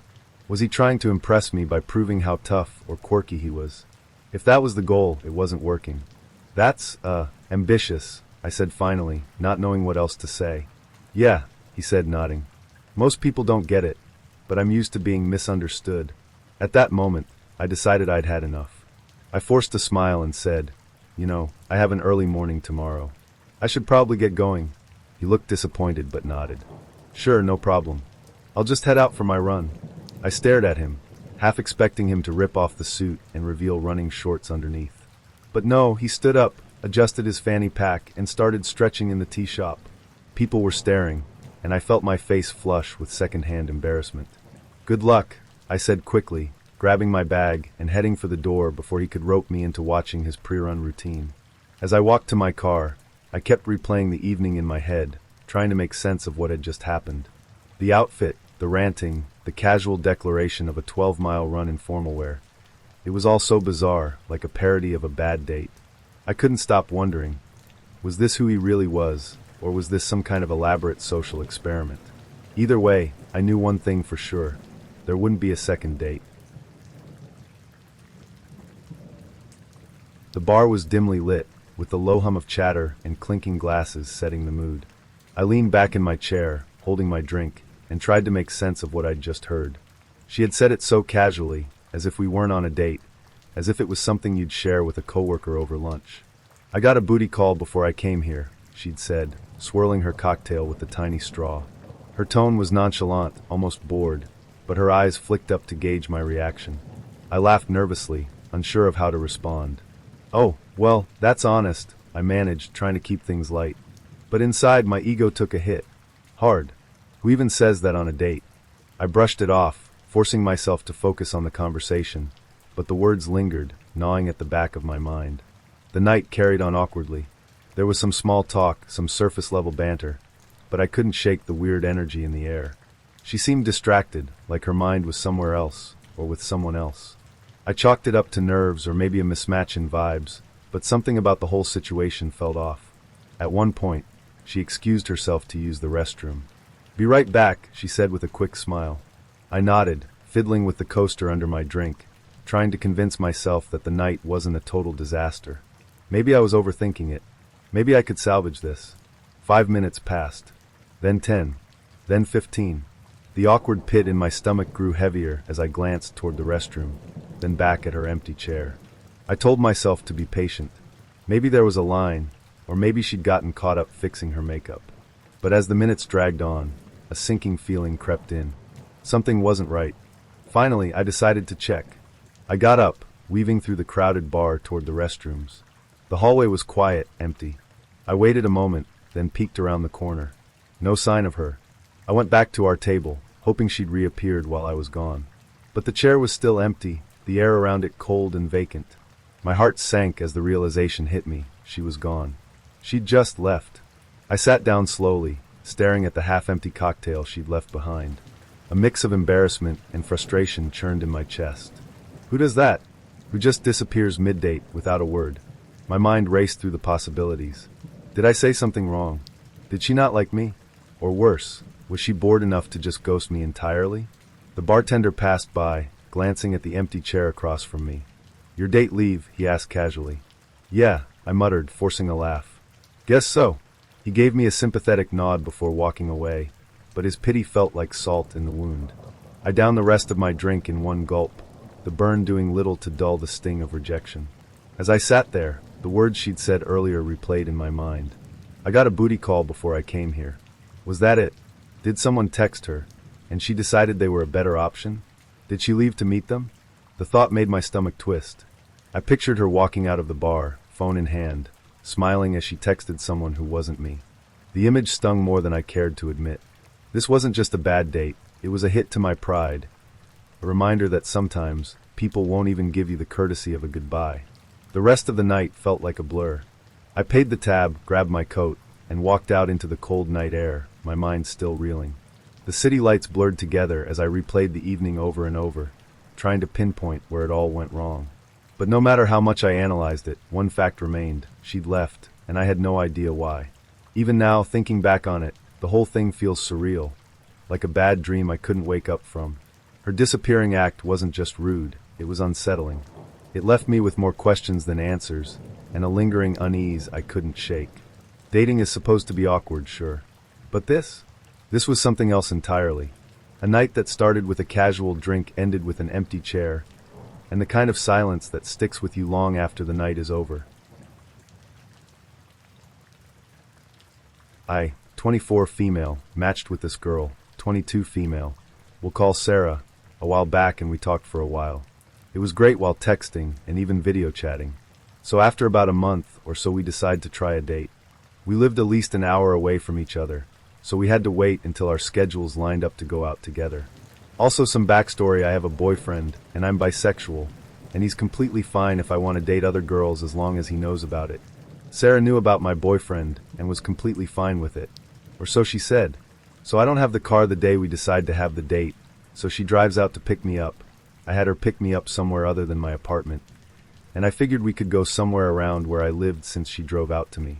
Well, she wanted to show me her place and things around where she lives. So she drove me back out to her place, another hour of driving for her.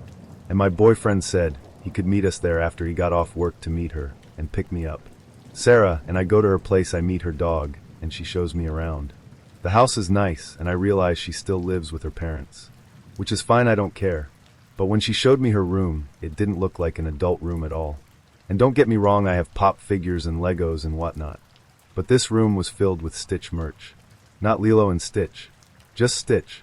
I'm talking every pop figure, stuffed animal, tiny to giant size, poster, jewelry, bed sheets, and curtains. Anything you can think of, she had it with Stitch on it. I at the time just thought it was just leftover stuff from growing up, or people have favorites, so no big deal. She wants to go downtown later for open mic, but then says she has an interview for a job in 20 minutes, which I had no idea about. So I end up waiting in her car while she does this interview, because I had nowhere else to go. It takes about an hour or so, which at that point I'm starving and hot. The window was open, but it was the middle of summer, so it didn't help much. She finally gets back and doesn't even talk about the interview, and starts to take me to the downtown area where she usually hangs out and shows me around. It's got a bunch of cute shops and restaurants, but she doesn't go into any of them. We get to a restaurant that is open mic. She had told me some does it once in a while, and the owners know her and love having her. She had wanted to sing for me that night, so we sit at the outdoor table right in front of the mic. The open mic wasn't going to start for another hour, so we listened to the band they had that night. So I get hungry, and a waitress brings over a menu, and I ask if she was eating anything. She said no because she didn't have any money. She said she lost her job a couple days ago.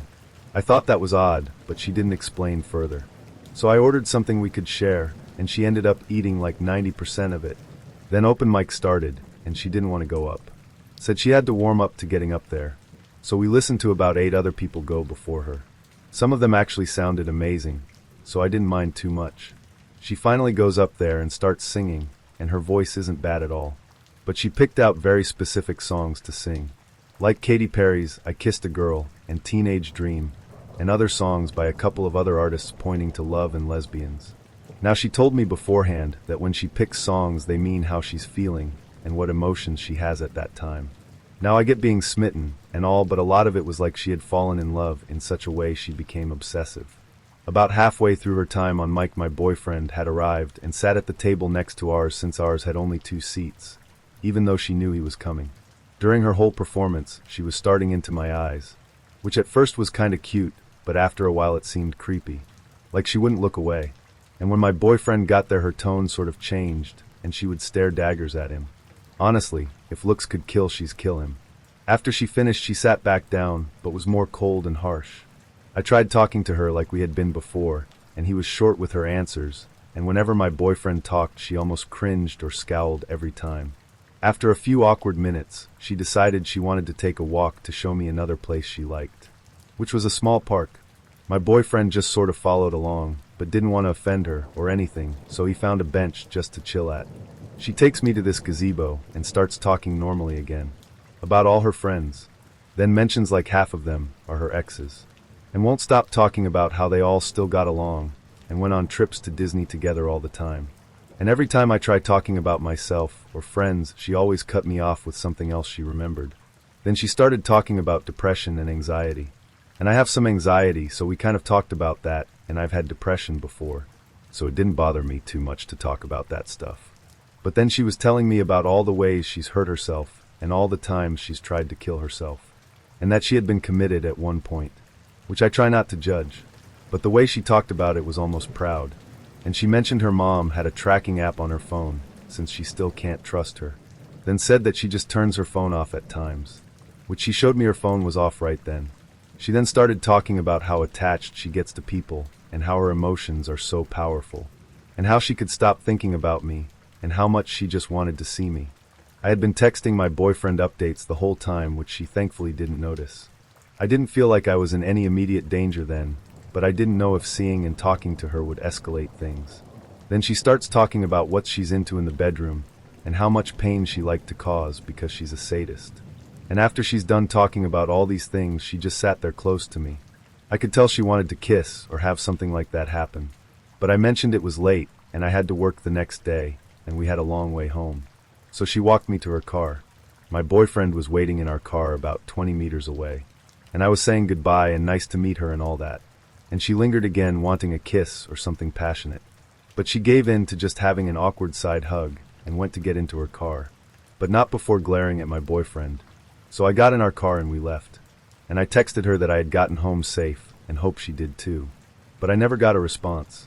The next day while I'm at work, she sent 50 texted and called me 20 times, saying how mad at me she was for bringing my boyfriend and how I didn't kiss her and how I should have bought more food if I was paying for dinner. And going on and on. So I blocked her on everything. But just before I got to blocking her on Facebook, she sent a message there apologizing and telling me to come over so we could talk and asking why her calls wouldn't go through. I didn't even respond and just blocked her. The air in the brewhouse was warm and inviting, the soft hum of conversation mixing with the faint clinking of glasses. It was the perfect setting for a first date, or so I thought. I sat at the small corner table, nerves buzzing but hopeful, sipping on a pint and glancing at the door every so often. After weeks of chatting on Snapchat, this was finally happening. I was excited, maybe even too much so, but who could blame me? He'd seemed funny, engaging, and charming enough to lure me into giving him a chance. Then he walked in. The first thing I noticed was the sway in his step. My stomach sank. He wasn't just tipsy, he was drunk. He spotted me, grinning like he'd already won me over, and staggered toward the table. "Hey there," he slurred, dropping into the seat across from me. The smell of cheap whiskey hit me like a wall. I forced a smile, trying to hold on to my optimism, but it didn't last long. "You're gonna be fun," he said, leering as his eyes darted to my chest. "Short and stacked, huh? You're like a walking tit job." I froze, my mind scrambling to process what he'd just said. Was he joking? He had to be joking. My cheeks burned with embarrassment as I glanced around the bar, praying no one had overheard. "I'm sorry, what?" I asked, hoping he'd realize how inappropriate he was being. He just laughed, like he thought it was the best compliment in the world. "Come on, it's a good thing. You know you." That was strike one. I took a long sip of my beer, debating whether I should just leave then and there, but I decided to give him one more chance. Maybe he'd sober up a little. Maybe I could steer the conversation into safer territory. Maybe this wasn't a complete train wreck. But then the shouting started. A loud screech of tires echoed from outside, followed by the unmistakable crunch of a fender bender. Everyone in the bar turned to look, craning their necks to see the minor accident unfolding just beyond the front window. Most people muttered things like "oof" or "that sucks." Not him. No, he decided to yell, loud enough for the whole bar to hear, a string of anti-Asian slurs that left me mortified. The room went silent for a beat, all eyes turning toward our table. I wanted to disappear, to melt into my chair and vanish. "Jesus Christ," I hissed under my breath. "What's wrong with you?" "What?" he said, grinning as if he'd just said something clever. "It's funny." It wasn't. Not even a little. That was strike two. Desperate to shift gears, I asked about his day, anything to drown out the echo of his disgusting outburst. But if I thought the topic would lead us into calmer waters, I was dead wrong. He launched into a detailed description of his morning bowel movements, complete with graphic commentary about the liquidity and consistency. My stomach churned as he continued, completely oblivious to how wildly inappropriate it was. And then he shifted to another topic, as if that weren't bad enough. "You want to know the craziest thing I've ever done?" he asked, leaning in like he was about to share a deep, dark secret. "No," I said, but he didn't care. "My first time going down on a girl, she was on her period," he said, grinning as if this was somehow charming. "It was messy, but," You know, you gotta do what you gotta do. I stared at him, horrified. Was this real? Was I actually sitting here, listening to this guy share this level of detail on a first date? My appetite evaporated, replaced by a cold, creeping sense of dread. Strike 3. No, strike 10. I think I'm gonna call it a night, I said abruptly, standing up and grabbing my bag. He looked up at me, his grin fading. What? Already? Yeah, I said firmly, trying to keep my voice steady. This isn't working. And that's when he snapped. You're kidding me, he said, his voice rising. You're seriously leaving? After all this? Yes, I said, turning toward the door. Unbelievable, he shouted, loud enough for half the bar to hear. You're just like every other stuck-up girl. You think you're too good, huh? I didn't respond. I just walked out, my heart pounding as I made my way to my car. Even as I climbed into the driver's seat, his words rang in my ears. I locked the doors and sat there for a moment, trying to steady my breathing, the adrenaline making my hands shake. The evening started out ordinary enough. I'd agreed to meet him for dinner after chatting online for a while. He seemed normal, funny, polite, even charming in his messages. I had no reason to expect anything weird. But by the end of the night, I'd lost more than my faith in dating. I'd lost my shoe. We met at a cozy little restaurant, the kind of place where the lighting is soft and the music is just loud enough to drown out awkward silences. At first, everything seemed fine. We exchanged the usual pleasantries, ordered our meals, and settled into conversation. He was a bit quirky, sure, but nothing alarming. Just unique. Then it happened. It was somewhere between finishing our appetizers and waiting for the mains. I remember laughing at something he said, some awkward joke about how hard it was to parallel park outside. And then, out of nowhere, he leaned down and grabbed my foot under the table. At first, I froze, not sure if this was some kind of joke. What are you doing? I asked, laughing nervously. Just checking something, he said, his tone casual, like this was the most normal thing in the world. Before I could process what was happening, he slipped off my shoe. My stomach tightened. Okay, funny, I said, reaching down to take it back. But instead of handing it over, he straightened up, clutching my shoe in his hand like a prize. And then, without a word, he stood up and walked away. I blinked, stunned, as he weaved through the tables, my shoe dangling from his hand. At first, I thought he was kidding, that he was just being weirdly playful and would come right back. But then he didn't. I watched in disbelief as he headed toward the door, still holding my shoe. Is this real? I muttered to myself, half expecting someone to jump out and yell, "You're on camera." It's a prank. But no one did. The seconds stretched into minutes, and I sat there, 1 foot bare, trying to make sense of what had just happened. Did he leave? With my shoe? Who does that? My face burned with embarrassment as the waiter approached to refill my water. I pulled my leg under the table, hoping he wouldn't notice my awkward situation. Everything okay? The waiter asked, his tone polite but curious. Yeah, I lied, forcing a smile. Just fine. But it wasn't fine. Nothing about this was fine. My date had just walked out of the restaurant, with my shoe, and left me sitting there like an idiot. After a few more minutes of waiting, because apparently I still had hope at that point, I finally accepted the truth. He wasn't coming back. I paid the bill. Yes, I paid, and hobbled out of the restaurant, 1 foot still bare, trying to hold on to what little dignity I had left. I called a friend to pick me up, and when I explained what had happened, she burst out laughing. Wait, she said between gasps. He stole your shoe? Yes, I said, my voice dripping with defeat. He took my shoe. Just one. And he ran away with it. Why? She asked, still laughing. What does he even want with one shoe? That was the million-dollar question. I replayed the moment over and over in my head during the drive home, trying to make sense of it. Did he have some kind of shoe fetish?